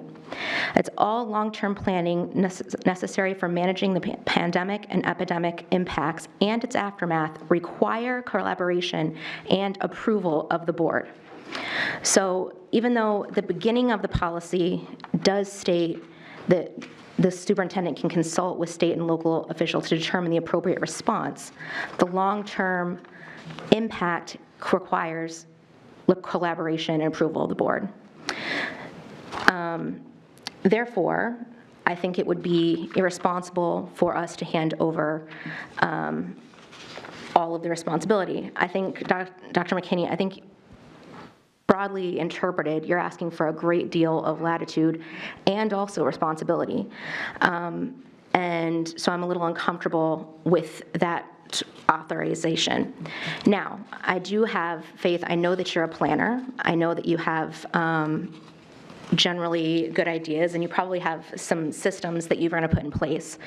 So for me to kind of sign off on you to handle this independently and take the full mantle of responsibility onto yourself for the fall, I need to know the answers to 3 questions, which is, and they're not easy ones, do you intend to open schools in a traditional model in the in-person setting in the fall? What is your intended mask policy for summer school in the fall? And when do you plan to have the updated plan for the fall to present to the board and to the community? I know that those are heavy items, but I think that's my job to ask. Yep, thank you. To clarify, and I agree with your review of the policy, I'm asking that we return to this policy and follow it. I'm not looking to do all of this by myself. I'm looking to bring to the board and have recommendations. So, because the acting policy that's been in place is either the reopening plan or the handbook. So I'm asking for the ability to move more quickly and bring recommendations to the board and have them approved. 2, all plans right now are for 5 days in school. We don't have any other plans in place other than that. I shared what the mask policy is right now, or guidance. I'm happy to give an update in August. Again, things can change, but I don't intend, and I certainly hope that it continues in this direction, that we can continue with masks not being required, but individuals can choose to wear masks if they so choose. Planning, we began on that this week. We just had our first kind of run of ESSER 2 funds that went up to the state and came back. That took 2 weeks to process. So in terms of a larger reopening plan, I'll have something definitely in August that I can present for the school year. But again, that's a work in progress. As was stated earlier, we're a little short-staffed right now, so I'm hoping to fill some positions that can help with that work through the month of July and have something in August. And that's, again, why that August C&E meeting would be important, as well as an August board meeting. I hope that answers your questions. No, that's good. Thank you. So the intent, just to recap and clarify, is to have schools open 5 days a week in traditional model with in-person learning for the fall. That's the plan. We'll be open 5 days if people want to come. Okay, thank you. I will say, actually, I have these for the board if they'd like them. Sorry, they are the email that we actually all got this week from the NHSBA that confirms that the Department of Health and Human Services, as well as the New Hampshire DOE and the New Hampshire State Board Association recommends removing the requirement for face masks outdoors. They say the community risk is low enough that you can safely remove masks indoors as well, and individuals who are concerned for their health or people who are immunocompromised can still choose to wear masks for individual protection if it's their choice. This was in everybody's email, by the way. It's also on the NHSBA website. Yep, and it's in the memo that was in our packet. Right. Not this email. No, but just the most updated information from Dr. Chen from Thursday's press conference. Mr. Guarino, and then I have Ms. Bishop. Did someone else have a hand that I missed? Ms. Oden, okay. Thank you, Madam President. So we want to talk about the truth about the pandemic. Approximately 600,000 American people have died from COVID, and we're still counting. The truth about masks is that they're widely used to prevent the spread of contagious disease. They're widely used in hospitals by doctors, nurses, people who are sick and people who are not sick to prevent contagious disease, and they do work. The truth about the pandemic is that there's a variant of COVID, which is the fastest growing cases. With the variant, it's much more virulent and much more contagious. So we have to proceed with caution. And right now, we're in a good place. Over 60% of the people are vaccinated, which is great. But to come to the matter at hand, this is a matter of trust. And I do trust the superintendent to keep our students and staff safe based on state and local health department recommendations. I think that this board has been doing that all along. This board has been making decisions based on state and local health department recommendations. I think that's going to continue. And I have no problem giving that authority to the superintendent. Keeping our students safe is actually the job of this board. We have the authority to keep students safe under state law, in case anybody knows. No. So I'm going to vote yes. And that's it. Sorry, Ms. Bishop, also, please, I know that when we talk about these things, and anytime we're talking about our children, it can feel very personal and very passionate, and I understand that.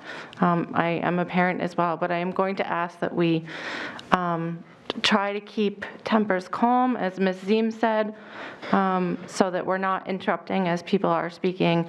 I want to make sure that the recording picks up exactly what is being said into the microphones and isn't distracted by other things. So if you feel yourself, getting hot under the collar, that goes for everybody. It's okay to take a break. If the board would like me to take a 5-minute recess, just let me know. I'm happy to do that. Because again, we want to make sure that we are keeping our tempers and talking respectfully and respecting the people who are talking, even if we disagree with them. So go ahead, Ms. Bishop. I have a question for Dr. McKinney. It sounds like, just to kind of recap, what I understood you to say is masks are going to be for summer school based on what the child wants and what the family wants, according to public health.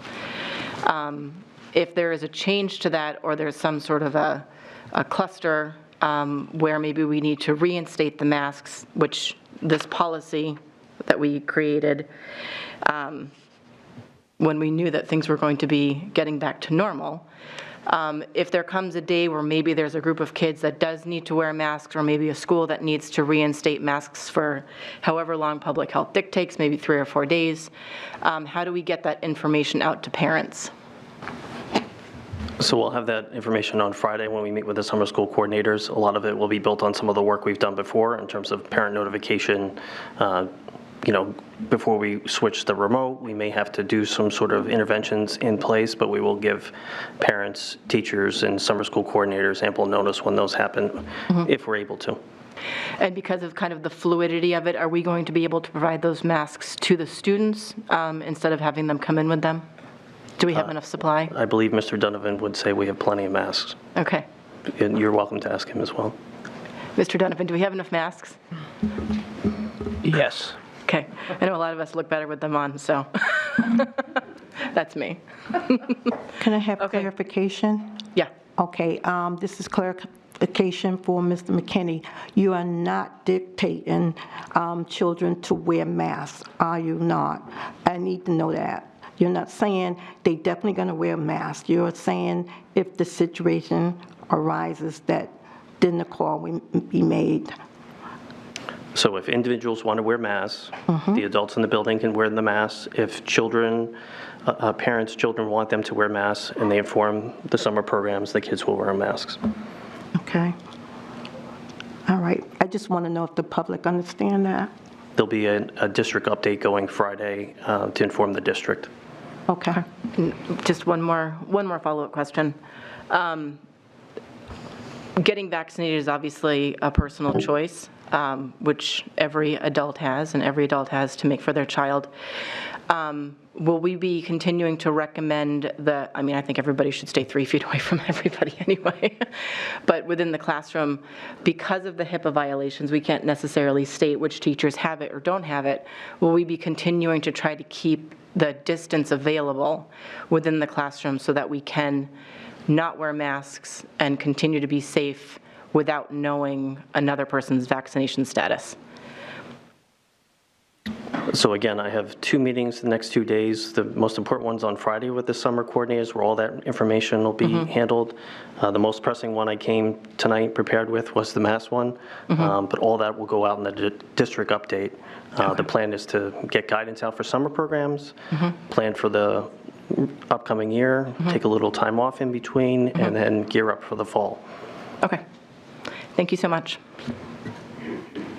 Okay, Ms. Oden, and then I have kind of a procedural aside that I think we need to do before we take any votes. Go ahead, Ms. Oden. Thank you, Ms. Raymond.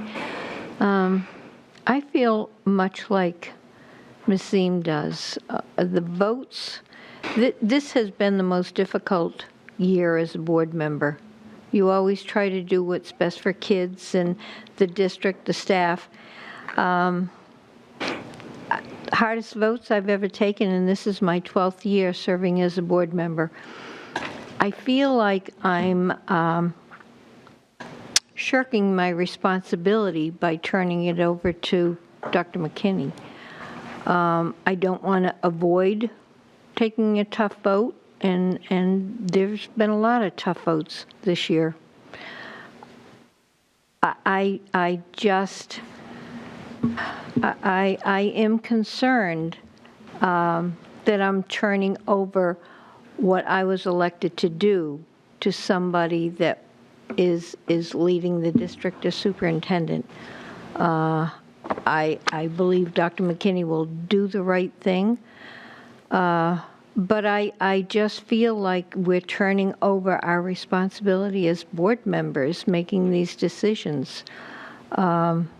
I understand, rather than to call a special meeting, you need to notice it in two public places, and it needs so much time to be noticed properly. And I can understand why he wants to do things immediately. I'm torn by this because I think as a board, much what Mrs. Ziem said, this was what people elected us to do. This is going to be a tough vote for me. That's what I'll say. I have concerns. Okay. Thank you, Ms. Oden. Not about Dr. McKinney, about about the responsibility that we have. Okay. Thank you, Ms. Oden. I see your hand, Ms. Johnson. I'm just going to ask you to hang on for a second. So I have a couple of procedural issues with where we're at. And I apologize to Dr. McKinney. I should have thought of these earlier, but I didn't, so now we're here and my brain is working differently. EBCF is not on our website, but I think Ms. Brown said it was approved in March. Did I, was? Yeah, it's on, I think it is actually, it was attached to the. Yes. It's on the back, right? So, little quibble. I found this a couple times lately when I've been looking for a policy and it hasn't been on the website. So, if you could, I don't know who does that, and I know we have staffing issues, but I was under the impression, and this is my fault, and I apologize to everyone, that we were kind of following this policy, thinking it was something that we hadn't done before, which is my fault. There's just been a lot going on this year and this spring. So I guess my quibble then is the second paragraph on this says,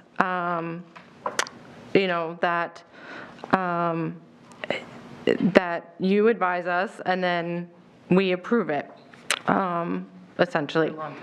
For long-term planning. But, I mean, even, I guess my feeling is, for short-term things, there's a cluster, you and the principal say, everybody in this room needs to wear masks until your parents come pick you up, right? That's fine. That's, and the school nurse or whatever. And I'm fine with you making a recommendation this evening. You gave us a memo, and the memo says the updated guidance is parent choice for masks. All through the pandemic, the majority of the board has voted to make motions to follow public health guidance. And so I think that will pass. Let's do that. Let's follow public health guidance for the summer and or until it changes again. So I guess I'm feeling like because we've already approved the policy, then the appropriate motion perhaps ought to be that we that we do two things, that we bring back the question of masks. It was indefinitely postponed, which basically means it's postponed forever.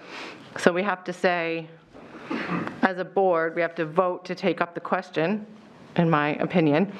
And then secondly, I think what we really need is not a vote to follow this policy that we already have agreed to follow, but rather a vote to say, for the summer school, we're going to follow the most recent guidance, which is that mask wearing ought to be staff and parent choice.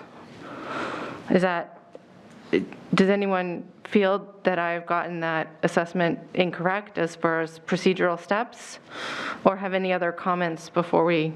Say that again, I'm sorry. That's okay. I think that what we need to do is withdraw the motion to, the last motion to grant authorization to the superintendent of schools, as noted in policy EBCF, is basically saying we're going to follow this policy. But we already made that motion in March. So I think we need to withdraw that motion and then, secondarily, make a motion to take up the question of mask wearing because we indefinitely postponed it at our last meeting. Take up the question of requiring masks, or take up the question of whatever it is, because we left it as students and staff will wear masks, and the question of not wearing masks is indefinitely postponed. So we need to say we're agreeing to discuss it. And then third, I think we need a motion to change our mask requirements to, based on Dr. Mckinney's recommendation in this memo, to have mask wearing be parent and staff member choice, or something with nicer words. Usually I try and write it up beforehand so I'm not wordsmithing on the fly. So I think Ms. Johnson had a thought, either related to that or not, and then Ms. Bishop has a thought, and Mr. Guarino. And I'm sure, okay, I just want to say, I didn't have any theater here before. I'm just stating facts, and unfortunately, I can't get on my phone to pull up the statistics on COVID-19, the percentages. I think there's a couple of motions that can be made here. I think that, first of all, I can't leave this in anyone's hands anymore. And in our 5-year plan here, we have the CDC built right into the 5-year plan, which I don't know why 5 years ago we put the CDC in there, but that has to come out. I don't like any government agency regulating us, and it shouldn't be, unless there really needs to be something. I think we can do it locally. So I think the first motion here should be that all masks shall be removed for summer school, and all plexiglass will be taken down in the classrooms. And I think this needs to be done. I think we need to break it down into different motions here so it doesn't, so we can get one passed at a time. Then in summer school, we did pass it that there's no more masks at recess. And I think what we need to do is take one thing at a time, that in summer school, from now until the last day of summer school, that there will be no more masks in the classroom unless optional by the parents.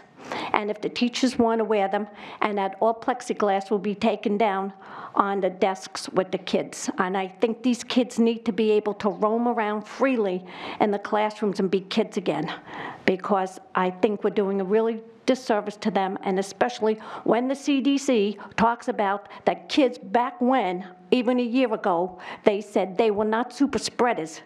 We did not listen. If we're going by the science and we're going to listen to the CDC, then we have to listen to them when they said kids were not super spreaders. And we acted like they were the ones that were going to kill everybody.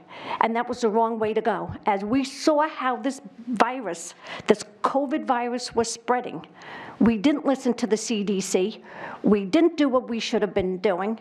Executive Order 74 made it very clear, shall not apply to students, teachers, educators, K through 12, with the masks. And if somebody was sick, they couldn't ask to wear the mask. And in strenuous activities, which would have been sports, they shouldn't have been wearing the mask. So we did everything backwards, and we didn't listen to science, and we didn't listen to the CDC. And this is why we're in the mess that we're in, and that parents are so upset. I don't have any kids in the school system. I don't have any grandkids in the school system.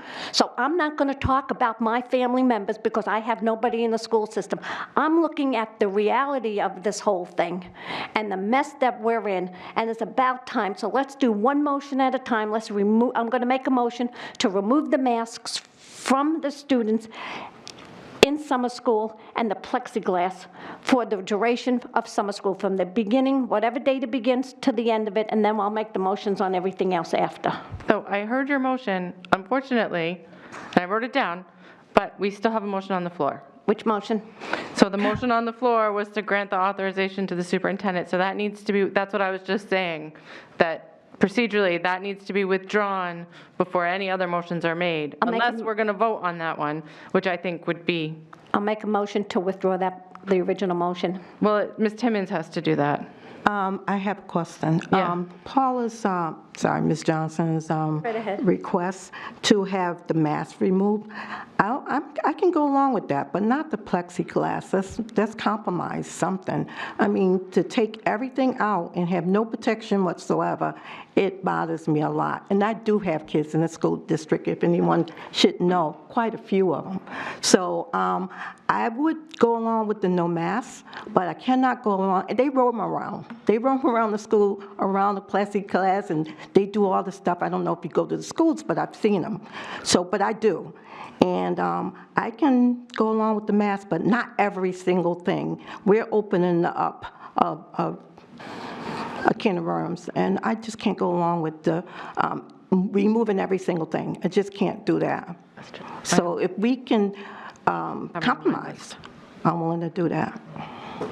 Thank you, Ms. Timmons. Okay, so wait, I'm going to refocus. Ms. Brown, I have you on the list. I have Ms. Bishop, Mr. Guarino, and Ms. Brown. I'm not forgetting, I have it written down. The first thing we need to do is resolve the motion that's on the floor. So I'm just going to call for a vote of that motion because we're no longer discussing that motion. We're discussing making other motions, which we've gotten into the weeds as we frequently do. And so I'm going to bring us back onto the fairway. Okay? So on the motion to grant the authorization to the superintendent of schools or their designee to respond to the changing public health circumstances and issue guidance based on the recommendations from state and local public health experts. Roll call. Okay, roll call. Oh, did we sit in the right order? Almost. I put Ray in the wrong place. It's my fault. We're so close. No, you asked for me to withdraw the motion, right? Well, if you would like to withdraw it, that's easier. Yes, I'll withdraw the motion. Okay. Throw the roll call. Does Mr. Guarino withdraw a second? Also, I think. He can withdraw his second as well. Yeah. Yeah. What if I don't withdraw it? Because I like this motion. We're right, let's just do the roll call. complicating it because basically. Roll call then. Let's do a roll call. Roll call. Great. Ms. Bishop.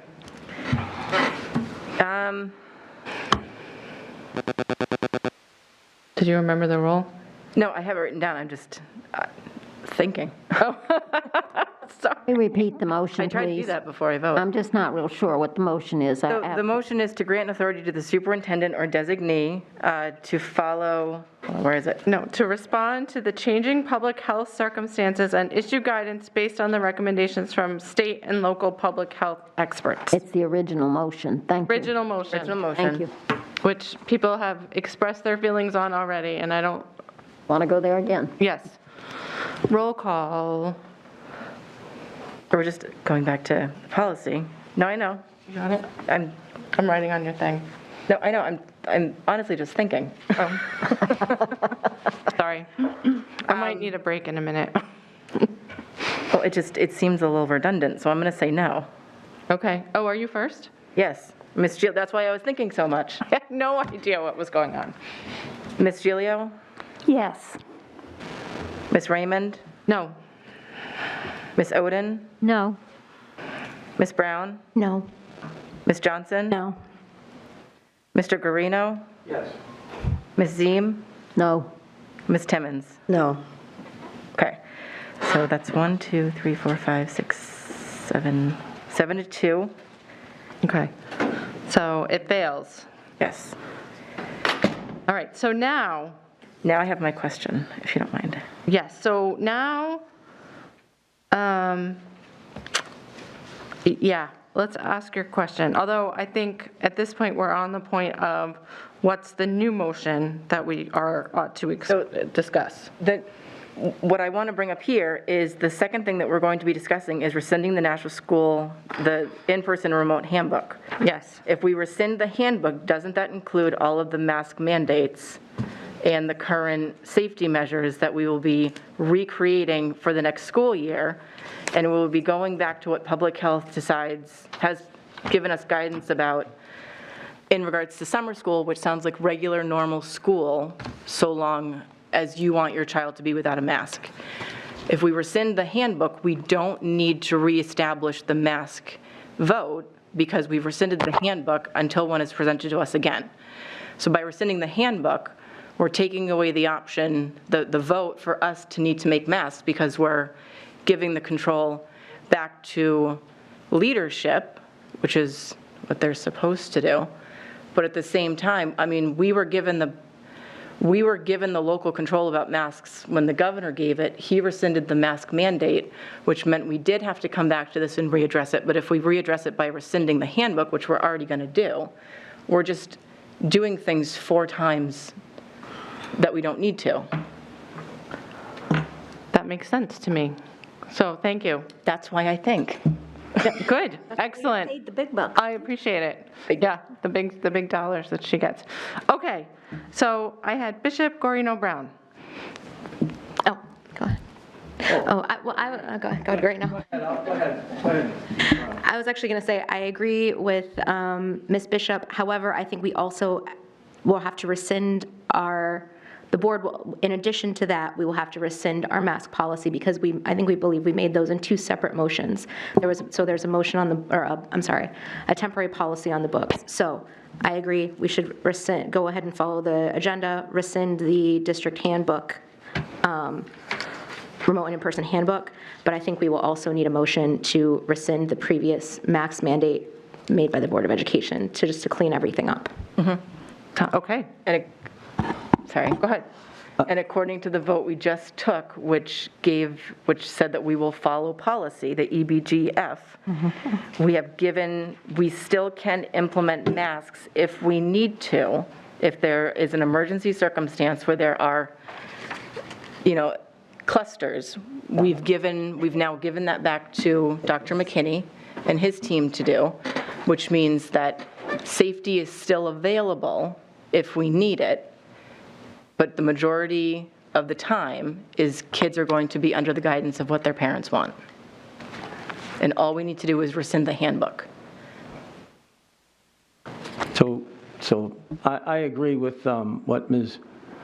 Bishop said.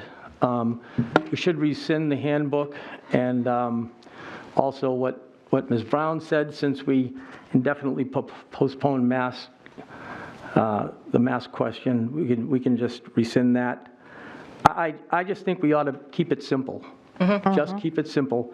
Just direct the superintendent, since the superintendent is our one and only employee, regarding the mask wearing policy should be based on state and local recommendations.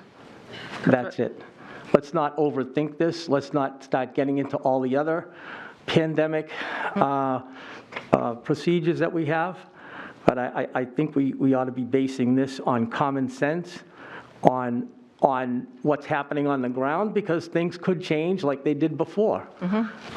And so we have to give the superintendent the flexibility to change things if he needs to. And that's going to be based on state and local health department. So I just think we ought to direct the superintendent to do what we've been doing for the past almost 2 years, which is take the recommendations of state and local health boards. Let's keep it simple. All right, thank you, Mr. Guarino. And I want to say Dr. Mckinney has at every meeting brought forth what public health has recommended or had Ms. Bobby Bagley here to directly give it to us if she had the availability to do so. So I'm not worried about not hearing that information.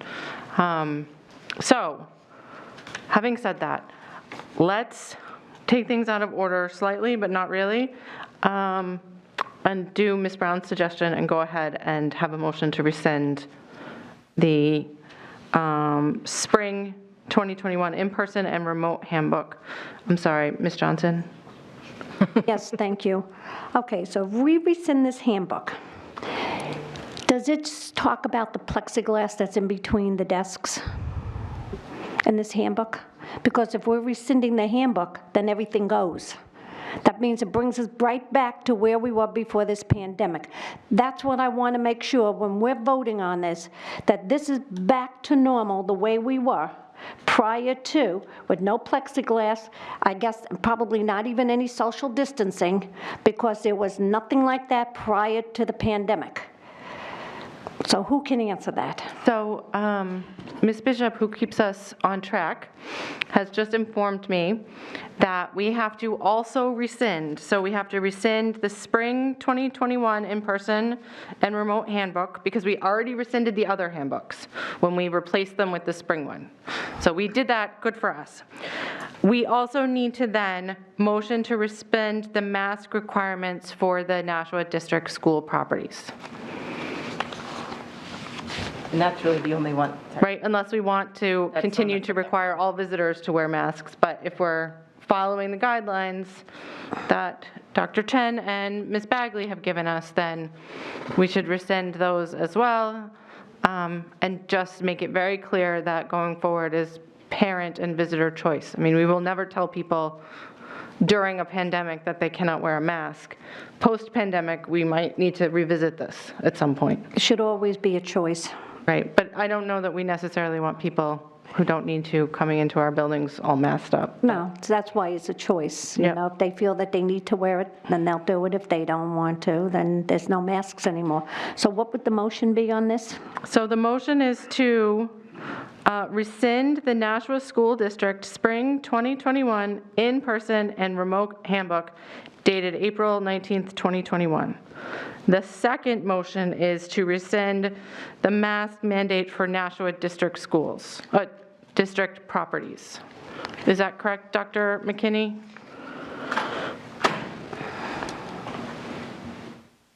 Yes, I believe so. This seemed a lot simpler when we met 2 weeks ago, but It really did. I think that's where we are now. Nothing's ever simple with this board. Can I ask Dr. McKinney a question? Sure. And then Ms. Brown has been very patiently, quietly having her hand up, kind of on the side of her where I can almost see it. So does this mean that the district office will be open to visitors again, or are they going to have to call, make an appointment, or knock on the door, ring the doorbell? I believe we can open up a district office. We haven't decided that yet, but I believe the district employees that are in that office are looking for some mass flexibility. So that was the goal of tonight. Okay, and again, one last question again. So the plexiglass will be coming down if it's in this, that's what I want to know. Go ahead, Ms. Bishop. I don't think we ever made a motion on plexiglass. No, but I would be, so I think we need to in the stick, same, point of order. Yeah. We need to stick to one motion at a time. You can't have three. I really think you should go back. To begin with. Yeah. No, you were right. Go one at a time. I just want to make sure that we were having such good flow of working together. Yeah. I didn't want to get rid of it. Like let's just build on it.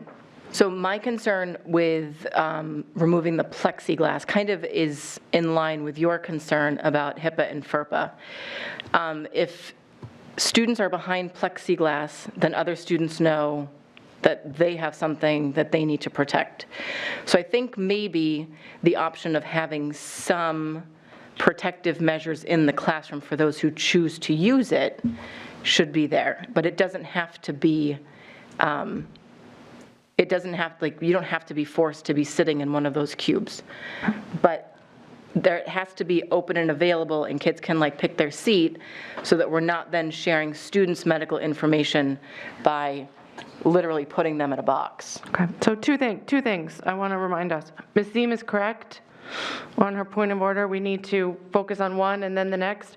Second, we have to caution ourselves of not being, of staying at the district level and not the classroom level, right? The district level is masks for all kids, right?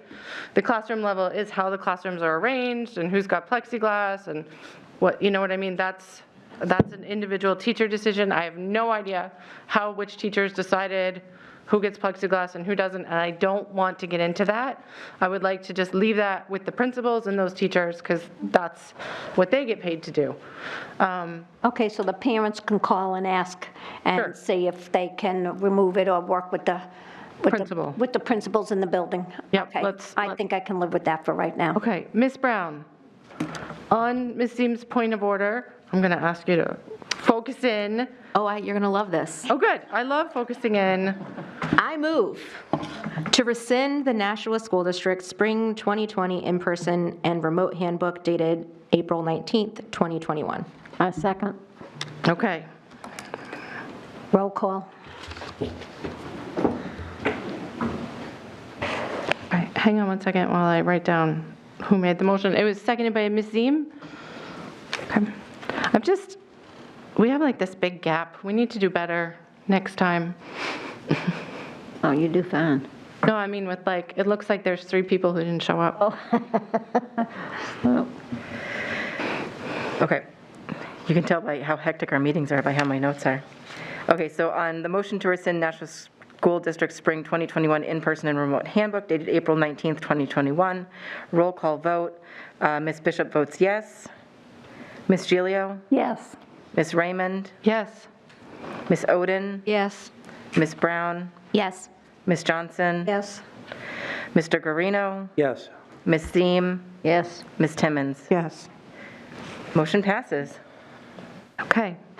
Ms. Brown. I move to rescind the mask mandate in buildings in Nashua Public Schools. I'm sorry, I didn't understand. Say it again. I move to rescind the mask mandate throughout the Nashua School District. Okay. Second? Does that again also include summer school then, so that it's becomes Yeah, that's already been apparent? decided. Yeah, I would say, If I may This is speak for to the my motion? public. yeah, can we add a So word? I think, I think that the mask mandate, actually, it no longer makes it mandatory. However, if students, teachers, family members are comfortable with a mask, they can continue to have that choice. So it leads itself to a lot of flexibility. It just lifts the mandatory compliance. Okay, so can I just ask for a friendly amendment that we put buildings or properties at the end of it? So motion to rescind the mask mandate throughout the Nashua Public School properties. Yes. I just want to be very clear that this applies to fields and Franklin Street and everywhere. I accept your friendly amendment. Thank you. So the word was rescind, right? Yes. No, double down. No, I'm just kidding. Rescind. So, National School property. I'm sorry, who seconded that one? Ms. Oden.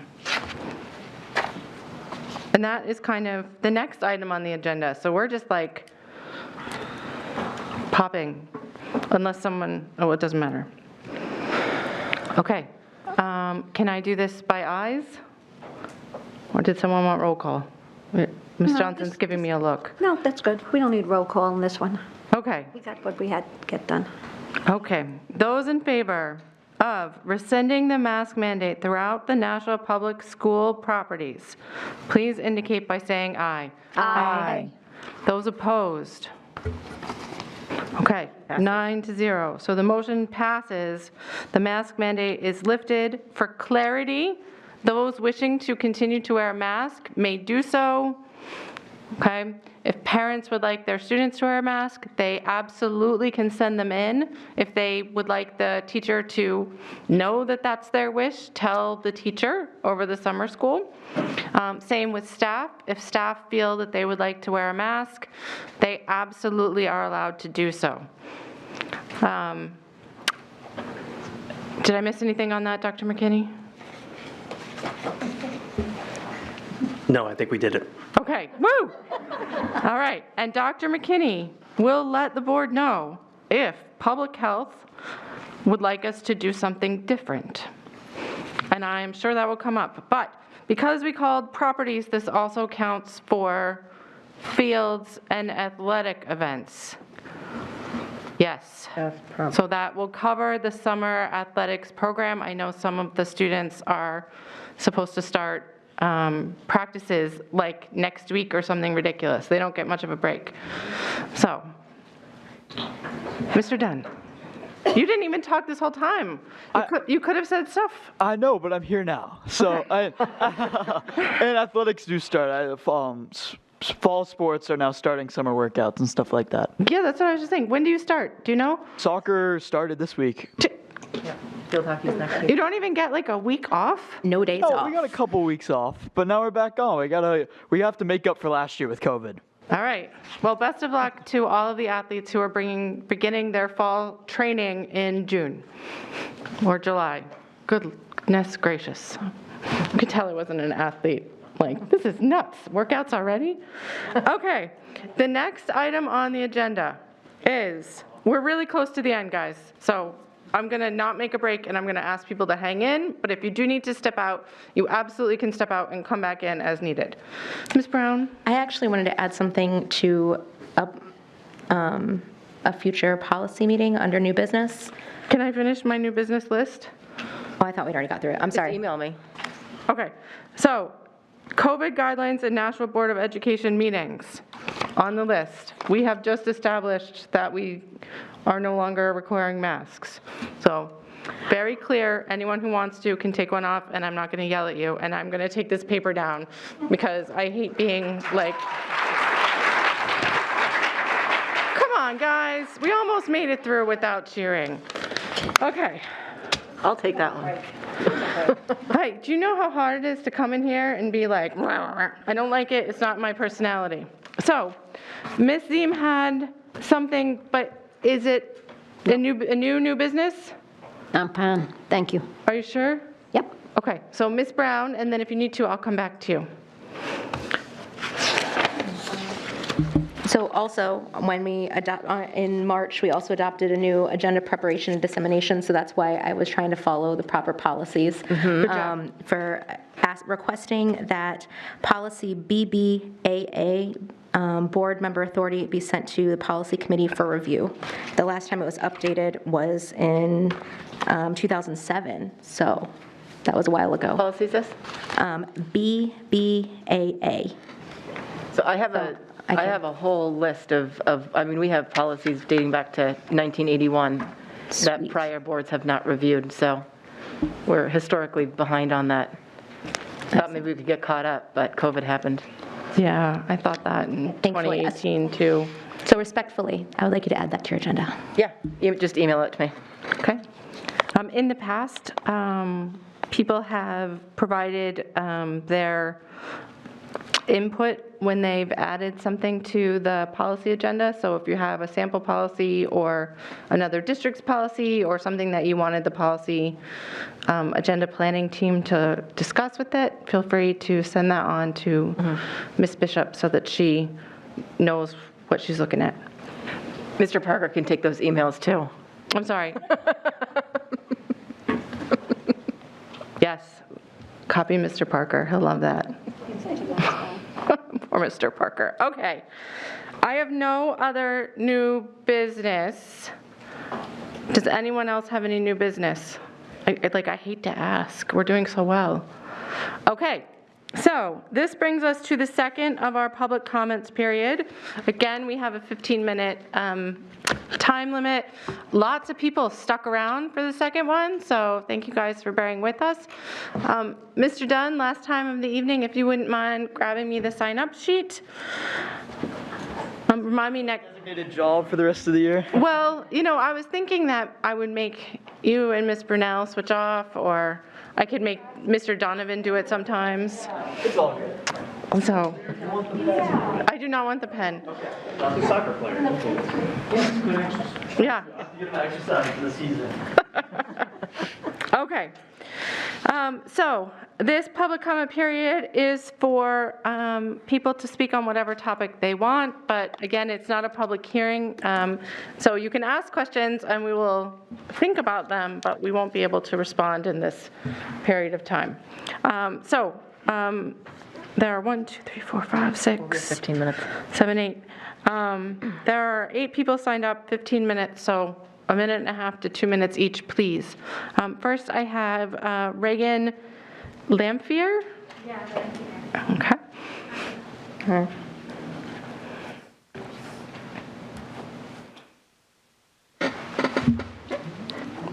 So my name is Regan Lamphere, and I live at 21 Spitbrook Road.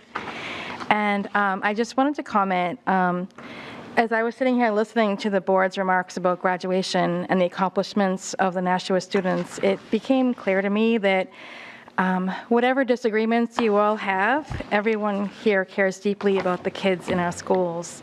I know this hasn't been an easy year, and you've all had to make extremely difficult choices.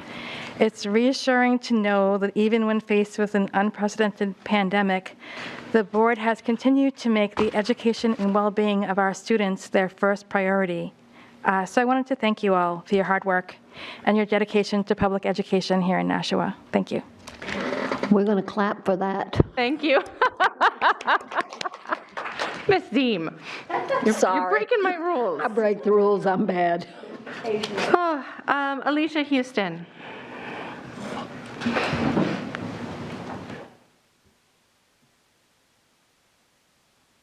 Alicia Houston, 139 Westwood Drive, Brown v. Board of Education, Topeka, U.S. Code 347-483-493 of 1954.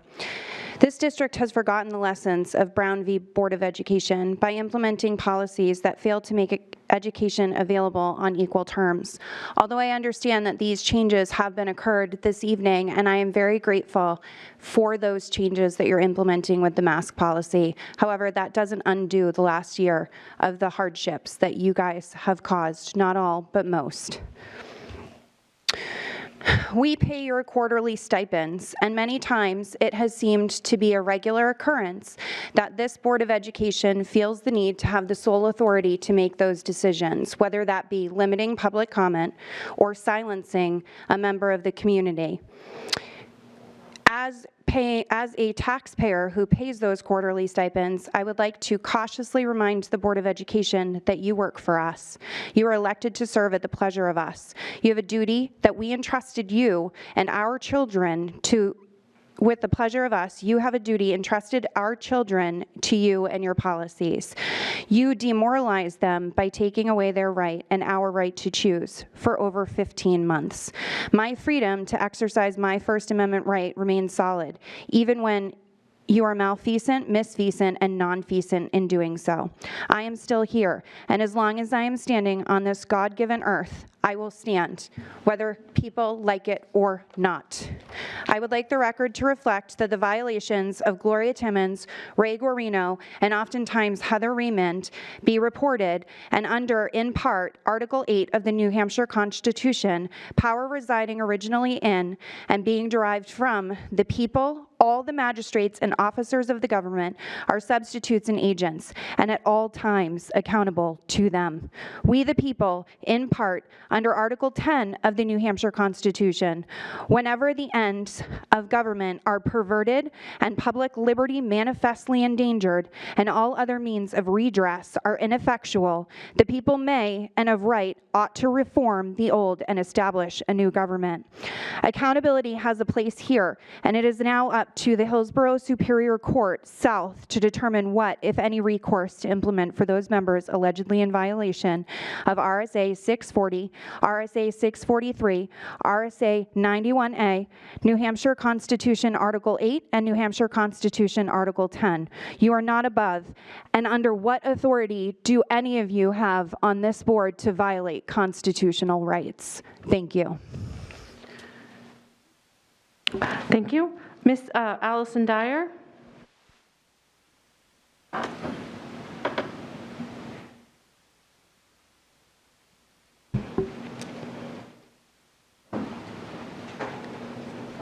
Hi, Alicia Dyer, Wellman Ave, Nashua. Thank you for rescinding the handbook and the masking policy for the kids for summer school. I hope that it continues to be parents' choice.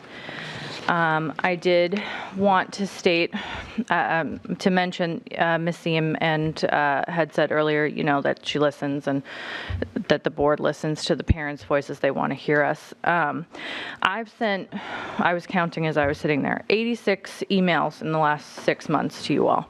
That's about 14 a month. And in the last 6 months, I've received 4 responses.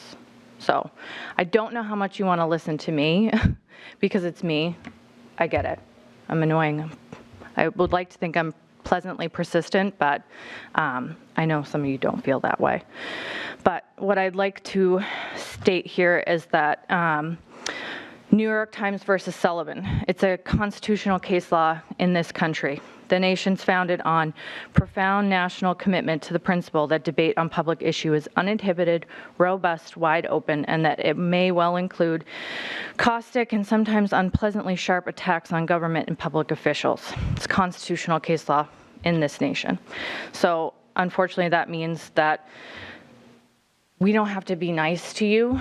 We try, and I really do try to be as nice and professional when I send my emails to you or I call you all as I can be. But when I feel like you're overstepping my rights as a parent or my hard-earned money as a taxpayer, if your feelings are hurt, I'm sorry. I can't agree with bad policy or bad behavior towards your constituents. You could say the same for me if you'd like. But I do feel like there's a disregard for the parents' voices advocating for their children. And it's my First Amendment right to say that. And at least I think there's enough of us here now. If you don't want to do this anymore, then we can replace you. So thank you. Okay, thank you. Sarah, I'm sorry, Gomez? It might be sloppy. Gomez, you got it right last time. Oh, I see the I. Sorry. Is it on? It is on, yeah, it's gotta be on. and we're about halfway through the time and less than halfway through. Oh, my name is Sarah Gombins. I live at 1 Gettysburg Drive, and I'm just going to go over some of the comments that came up as I was listening to the meeting. Like, I've attended quite a few of the last ones that you guys have had. Are you ready? I was just saying I want to remember to make sure to put this in the book. Oh, okay. So, I was just concerned about, one of the questions I had was about the search for the superintendent.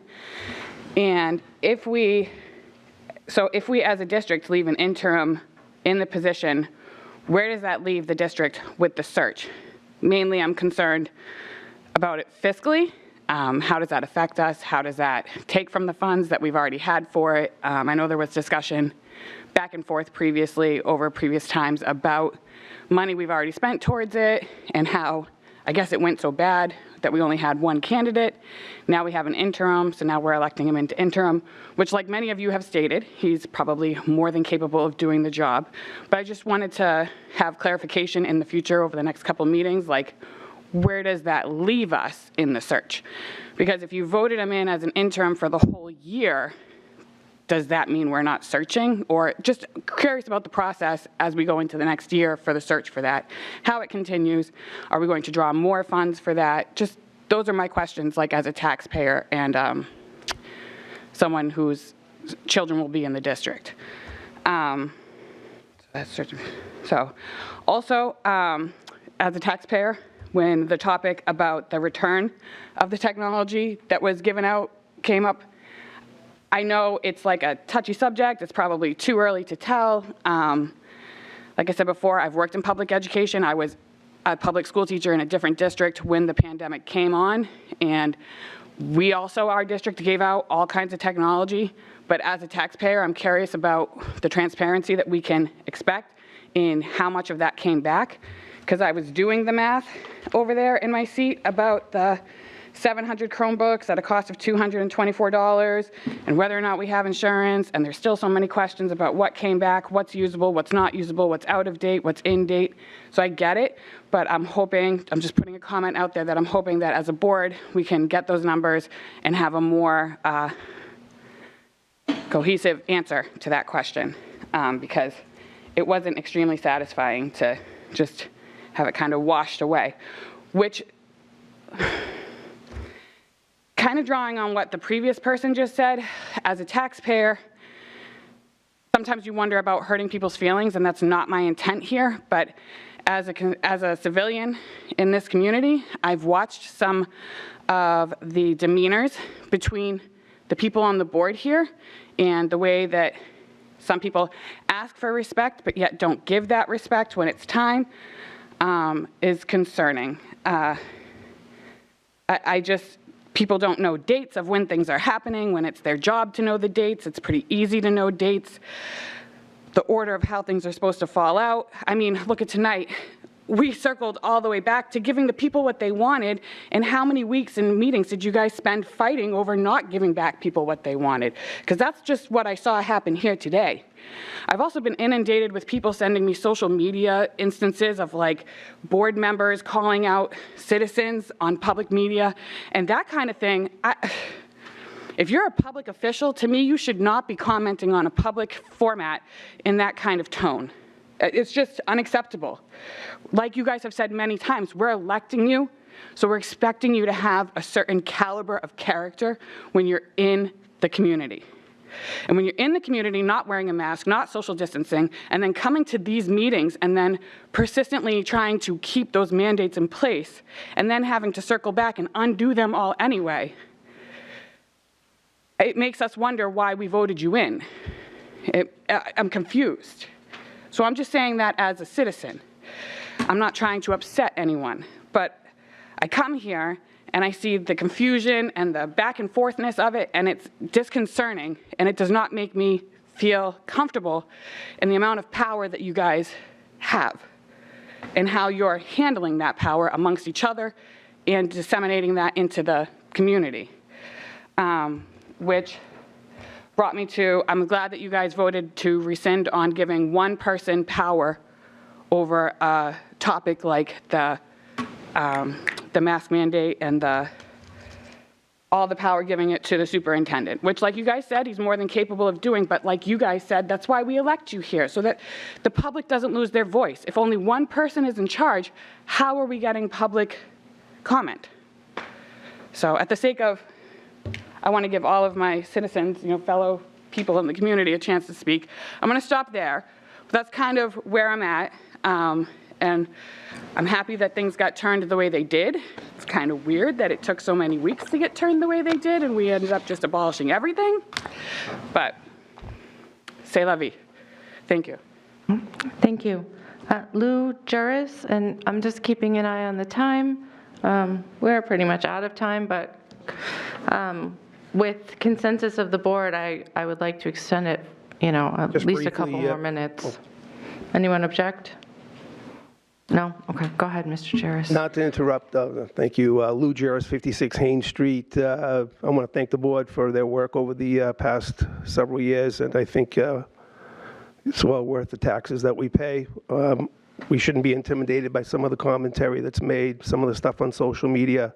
Some of this is visceral, and it's not a good example for our students and for our staff here in the district, but carry on. And I believe that these policies have kept us safe over the past 15 months. I really do believe that many of us are still here because of them. And I'll just go back to 3 or 4 weeks ago. We had to shut down the Nashua, right here, this team, the track team for the boys, because of a positive case. And they couldn't compete in at least one of the meets. And there's been a few positive cases, as reported by Dr. Mckinney in the website, before the end of the year, over the past 3 or 4 weeks. But thank you again, and good summer to everybody. I'm sure we'll be seeing you in the future. Thank you. Thank you. Joanne St. John? Ms. St. John, would you prefer to go there? Okay.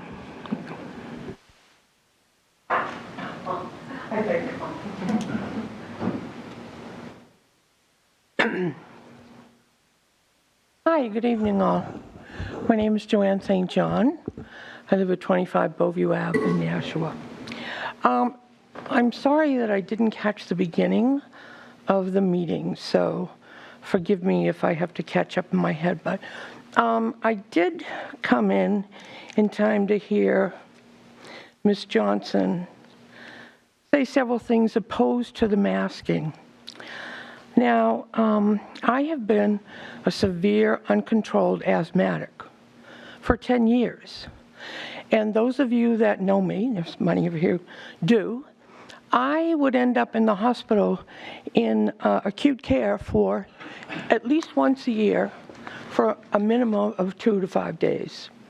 So this year, so I have a pulmonologist, I have a number of doctors, I have a number of things in my health which I live with, and it's fine.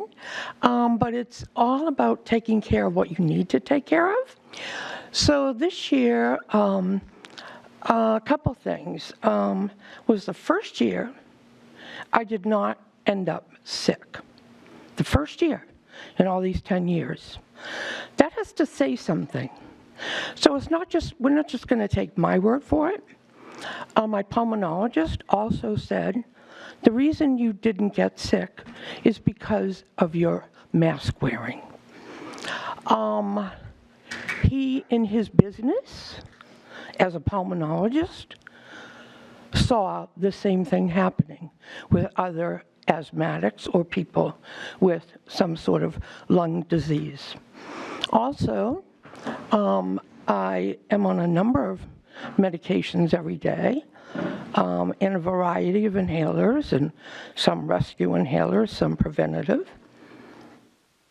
My pharmacist this year was telling me when I went to have, I think it was, anyway, some shot, that interestingly, they were happy that I wasn't in there on a weekly or monthly basis with another set of antibiotics.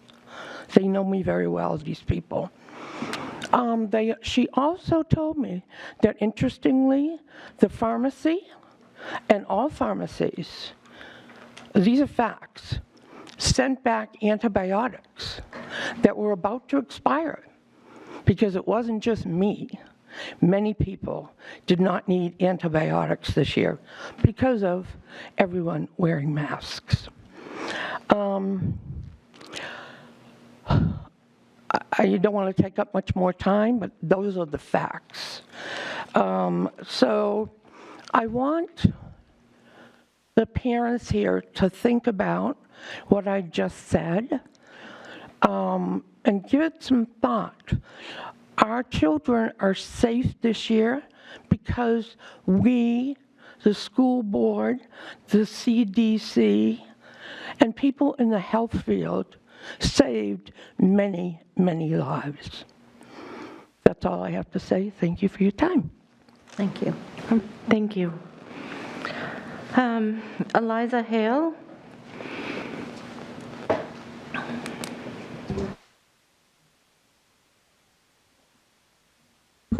Hello, Eliza Hale, 10 Gettysburg Drive. I'm a parent of 3 children that I chose to homeschool this year as a direct result of the policies voted in by this board. However, I am not here to express my feelings on those policies or even to speak as a parent to you guys. There have been many dedicated parents that have voiced collective concerns that I would second. I'm here tonight to speak as a taxpayer and as a voter who votes on people into office into this city. I stand here and express my disappointment of this board and the congruence of this board, to which directly trickles down to the schools and into our students. I also stand here and express my disappointment in the time limitations that have been put on public comment in earlier meetings. Thank you for extending it tonight. Please, voters, parents, students, do not let this point go unnoticed. We have a voice, and it should not ever have a time limit. The board certainly isn't limited in their time for public comments. In closing, I sincerely believe that there will be a revival in this city, but this can only happen if we as taxpayers, as voters, show up and vote. So let's take our city back, and God bless. Thank you. Thank you. Okay, and Caitlin Pearl. Twice.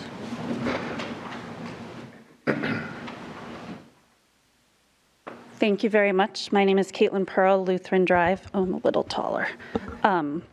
I wanted to say thank you for rescinding the mandates. I appreciate it. Feels like you guys actually finally listened to all of us. I know it's been a tough year. I appreciate it. Many times I reached out for you for help with my students, and I felt very unheard. I'd like to echo someone before. I've sent many, many emails as a parent, asking for guidance, asking for help with my special education student, and only 2 of you responded. I don't appreciate that. You guys responding, just how about I got your email, I'm gonna look it up, I'll look into it for you, or that's not my job, something, just acknowledgement in the future goes a long way. Also, I have a question, which I know you're not gonna answer now. Dr. Mckinney said, if they come, that terrifies me. I have a AB student who is in a competency recovery because her teacher would come and go. Some days she had to be remote, some days she wasn't. She was in the cafeteria where the internet wasn't good, especially when there was 3 classes in there.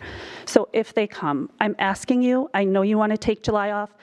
Most of you probably deserve it, but parents need to know what fall is going to look like, and I need to know before August. Because if one of my children, especially one who struggles, has a teacher that's remote, I'm removing her from the class. So I deserve to know. Like last year, we found out 2 weeks before school started, as a special education mother, I didn't know what my son's program was until the day before school. Unacceptable. We deserve to know, and we deserve to know well before August. Thank you. Okay, thank you.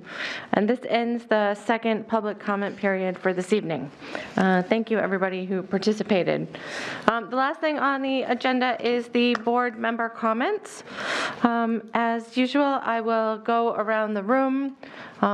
Ms. Oden or Ms. Timmons, do either of you have a preference to start? I'll go last. You'll go last? Okay. That puts you in the hot seat, Ms. Oden. No, that's okay. I want to thank all the people that came, spoke tonight. This has been a very difficult issue for not only Nashua, but for just about every community in the United States. As far as emails, we as a board had been advised by the right-to-know attorney from City Hall that we should not all answer emails from the parents. Only one person should be doing that. I like to answer emails, let people know that I got it, but I like to follow legal advice also. When you send it, we do get it and we do read it, but the fact that we have been advised by legal counsel to not respond as individuals, I'm following that. I also would like to say to Dr. Mckinney, I voted to accept that as a board member, the mask vote or what Mrs. Zeem spoke to. And I want you to know it was not a lack of confidence in you. Matter of fact, when I saw that, I thought, boy, he's got big shoulders if he's going to take all of that on. But I just felt as somebody elected to the board, it was my responsibility to take the tough decision. But I want to thank you for taking on that responsibility, and I appreciate it. And I want you to know that. I also, there was a teacher at Pennachuck, and I forgot her name, who did a pandemic yearbook, and it was, I believe it was in the paper. Wonderful job, wonderful job. I give her a lot of credit. So that's all I have to say. I think it's been a long meeting. I think we made some progress. Thank you. All right, thank you, Ms. Oden. Ms. Giglio? There's a lot that I might say, but I want to keep it simple. I want to thank Dr. Mckinney for agreeing to stay at the helm and continuing to do his best for the students and the staff in Nashua. I appreciate it, and thank you. Okay, thank you, Ms. Giglio. Mr. Guarino? Thank you, Madam President. I also want to thank the parents for coming here tonight and voicing their input. And I want to thank you all for your civil discourse. Mask wearing is not a punishment. It is actually a widely used preventative measure to prevent the spread of contagious disease. And I know that this board has made some conservative decisions in dealing with the spread of COVID in our schools and in our community. These decisions were made to keep our schools safe, which is part of our job under state law. Our decisions have been made based on the health department guidance. And if I made an error in the past year or so, I made that error on the side of caution. So I hope to see this school district back to normal in the fall. Back in the spring of 2020, we thought things would be back to normal in a few weeks. It's been now almost 2 years. So I have a lot of common ground for agreement with the people in the audience. I want our schools to be back to normal in the fall, unless COVID has different ideas for us in the future. But I think we can do it, and we have to do it together as a community, and we have to have consensus. We have to build consensus. This is a democratic process, and that means it doesn't all go easy. It's not an easy process. But I just hope people that they can put themselves in other people's shoes, think outside your circle. A lot of people have been suffering. I know that people in the audience have been suffering, a lot of families have been suffering. There's people that are not here who we don't hear from that are suffering also. So when we make decisions for everyone in the city. And I just want to mention one more thing about our teachers. As Ms. Oden said, they've done a great job this past 2 years for our students. One teacher said to me, and I think this is the best advice for anybody getting through COVID, was she is making the best of her situation. And I applaud those teachers that have been the backbone of this district. Thank you.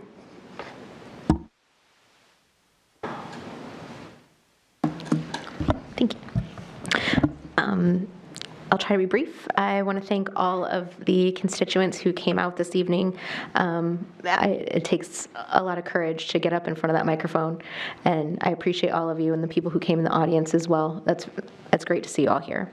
I'd also like to congratulate the graduates from last week. It was the first time that I had the opportunity to sit on the stage side of things, and it was pretty cool. It was really enjoyable, and so congratulations to all the kids, and also to all the students and teachers who will still be with us next school year, who haven't graduated yet. It was great. I'm glad. Thank you to the teachers and students who survived the school year, because it was stressful on everyone, and we made it. I hope everyone has a wonderful summer and gets a little bit of relief, and hopefully we'll be ready to work again next month. Thank you. I'd like to thank everybody for coming out and standing your ground all these months for almost a year, because it's not easy as a parent to stand your ground. I stood many times at that podium, at the microphone, between here and the Board of Aldermen, to stand my grounds for what I believed in, and never back down for what you believe in, because you are your kids' advocates. And if you don't advocate for your kids, nobody else would. And that's what I would always say about my 3 kids. I'm very proud of my kids. They're grown up. I'm a grandmother. I love it. They're not in the district here. They don't even live in Nashua, which is nice. But I want to thank everybody. We had a beautiful graduation last week. Thank you, Dr. Mckinney, for everything you're doing. Mr. Donovan, we have a great Finance and Operation Committee meeting. And last night it was a pleasure working with you, Mr. Parker. I got a brain freeze for a moment. I guess it happens to the best of us. But it's been a long night. It's been a long road here with the parents and the board here. And I'm glad to see that we're moving forward in the district. And I'm positive with COVID. I'm positive that we're gonna beat this thing, because we all know what to look out for now. And it seems that we've made it this far. So I want to say I hope all your kids have a great summer, that you enjoyed yourselves this summer, and I look forward to the fall when we're going to be maskless. Thank you. Okay. Thank you, Ms. Johnson. I'm going to go ahead so Ms. Timmons can be last, if that's all right with everybody. All right. So I have just a few things I wanted to touch on this evening.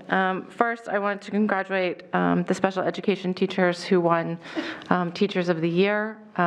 This has been an extraordinarily difficult year to be a teacher or an administrator, and I think especially for a special education teacher. So kudos to them, and I sincerely thank them for all of their hard work. I know that many of our teachers worked more hours this year and were more creative this year than they have ever had to be in their careers, and so they have certainly earned their time off this summer. Also, in particular, special congratulations to Danielle Booten over at Ledge Street for the ELL program. She won New Hampshire's Teacher of the Year. I was lucky enough to be able to go and see her awards ceremony with Commissioner Edelbut and all of the students over at Ledge Street right before school got out. They did a lovely parade for her. And I'm just so pleased to be associated with a school district that has such amazing teachers in it. I just wanted to touch briefly on just wrapping up public health guidance and how the board has used that to make decisions and the majority votes that we've had this year. When I first got on the board, Ms. Oden said to me, don't vote with partisan, don't vote with other people, vote so that you can sleep at night. And that is the most important advice I've ever gotten. Ms. Ziem actually said it to me again today, vote so you can sleep at night. And I think many people on this board take that to heart. We want to do the best for our kids. And I think if you take a look at our votes and public health advice over the last year, we've been conservative when it comes to other people's children. My own as well, but for other people's children, we've followed the advice of public health, all the way up to and including tonight, because you don't take risks during a global pandemic with other people's children. And so at the end of the day, I hope that this is starting to close out the pandemic. I know that Dr. Mckinney and his team are going to continue to work over the rest of next week in June and all of July to come up with some plans for the fall, but keeping an eye on what's going on with the pandemic. We hope it's over, but as Mr. Guarino said, we thought so this time last year too. So I'm not counting my chickens before they're hatched, but I'm hopeful. And then the last thing I wanted to mention was that while we're all breaking for summer vacation, for a lot of our students, summer vacation is actually a very difficult time. We have a very high poverty level here in Nashua. Almost 50% of our students are qualified for free and reduced lunch. And the school district is aware of this. Mr. Donovan and Dahlia, I forget her last name, the director of lunch services, what's her last name? Daigle. Daigle. I don't know why I can't remember that. Dahlia Daigle have been working with the United Way, also the Nashua Soup Kitchen and Shelter, to continue our breakfast and lunch program over the summer, not only for those students who will be attending our summer schools, but for any child up to age 18 who shows up at one of our sites. So if you go to the Nashua Public Library, or there's a list on our website of all of the schools participating, any child up to the age 18 can grab a grab-and-go breakfast and lunch, no questions asked. So I just wanted to remind people of that, if anybody's still watching at this point, to go to our website and get that list, because no child in Nashua should be hungry when school is out. So, thanks. Go ahead, Ms. Bishop. I actually have nothing to say. Well, one more thing. Happy summer. Go to the library. There's the whole reading lists are there. Sorry. I'll take your time. I sat here tonight listening to what you all had to say, and I've been on the school board, this will be my 14th year. I was afraid to open my mouth for like the first 6-7 years, not because I didn't have anything to say, but because being on this school board, the knowledge you need to have is massive. It's much larger than you can even imagine. And I didn't want to open my mouth and say something stupid. So I said, just listen for a while, Sandra, and try to absorb and learn. I'm saying to those of you who are out in the audience who might be considering running for this board, one of the ladies said $4,000. I sell real estate. I don't remember one commission that I made in my 50 years that was less than $4,000. I mean, $4,000 is not a lot of money.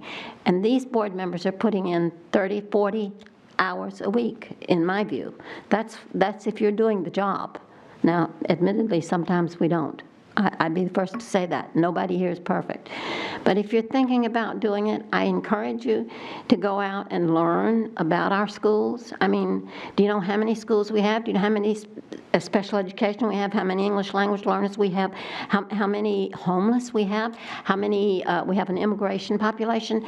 These are all things that should play into your decision-making process. And if you don't have that information to make a good decision with, it's not going to be a good decision. And I would be the first one to say I'm sure some of my decisions weren't what they could have been. But I do think that there's not one person on this board who hasn't tried their best to do their best. And so I ask myself, I ask myself when we've had big school board meetings where a lot of people came. In this pandemic, we've had several, but in the other 14 years, I can remember one that was really big, and it was about paying for sports. So all the parents were very interested in sports, but they didn't seem to be interested in academics. They didn't seem to be interested in any of the other subjects that, in my view, are truly more important. Yes, I want my child to be a team player, but I want him to be able to read and write. I want him to be able to count change at Walmart. And those are, so I encourage you, after the pandemic is over, and it will end. These things come and go. Don't forget that your children are still in school. I'm 78 years old. I don't have too many children in school right now. But they're all my children. Those two children, those young adults over there, they are our heritage. They carry on our great nation. And I pray that they will have a better nation than we have. So that's more preaching, I'm sorry. Thank you for staying to listen, though. I give you credit for that. I'm sure you've been a long time. Thank you so much. God bless. Thank you, Ms. Seam. And Ms. Timmons. Well, thank you, President Raymond. One, I'm not going to preach, but I'm going to tell you this. I've worked very hard on this board. I know what I'm talking about. I know what I'm doing. I also have 14 grandchildren that's currently in the school district. I speak for 15,000 students that don't show up at these board meetings that do not want to go to school scared that their kid's going to get COVID. I had a huge number of family members, including I had a death today in my family. I told Heather that earlier. So I take this seriously. I take this real seriously. So if you think that I don't, and if you think that I'm sitting here making decisions for just your children, I'm making decisions for the silent majority. There's a lot of them out there. It's not at these board meetings. I'm not writing massive amount of emails to the board. And Ms. Odoms is right. We were told through the New Hampshire School Board Association as well that the president is responsible to answer these emails, not us. And so therefore, I answer emails directly to me. If you don't write directly to me, I will not answer your emails, but I will read them. So I do care about the parents that's here, that's vocal, but also care about the silent majority. So having said that, I do believe in COVID. I do believe that we should have masks. I am not one of those have to wear masks people, because I don't wear masks outside here. Matter of fact, she told me to put on a mask because I've been vaccinated. I don't want to be around people that's not vaccinated, and I don't want to be around people that don't wear masks either. But I also is very protective of all our children, including the ones that parents do not come here because they have to work. They have to be in the house with their children. They have to feed their children. They have to get up in the morning to go to work. They can't stay here till 9 or 10 o'clock. They don't have time to write their work. They don't have time to do all this stuff. So if you think I don't care, you're sadly mistaken, because I do. And that's why I vote the way I vote. As Ms. Odoms also told me in the beginning of our board meeting, you vote your conscience. And my conscience is clear. Now, I may not be able to go to sleep tonight because I feel that we made a wrong decision. But I went with the majority, not with my heart. And my heart said that I think we're making a mistake, because COVID is out there and it's vamping up with these variables that's escalating. So if you've been lucky enough to live in a bubble when nothing touched you, not COVID, not the flu, not anything, you're very lucky. But that wasn't the case with me. So, I know some of you love me because I'm in your brain, your rented brain. I rent a room in your brain because every time I turn around, you're calling my name out, so I know I'm loved. But having said that, I do my job very well, and I speak, and I hear this all the time because I'm out in the community, and I don't see these people out in the community. I don't see you out in the community. I'd love to see you out in the community. I'd love for you to feed Nashua. I'd love for you to sit out there in the rain one Memorial Day weekend. If you realize it, rain poured, but I was out there feeding Nashua. So I do care about our children, all of them. Thank you. Thank you, Ms. Timmons, and condolences on your loss today, again. Okay, so I think that does it for this evening. If someone would like to make a motion to adjourn? So moved. Second. Okay, the motion was made by Ms. Johnson, seconded by Ms. Timmons. All in favor of adjournment, say aye. Aye. Opposed? Okay, look at that, we were unanimous again. Thanks. We are adjourned at 8:52.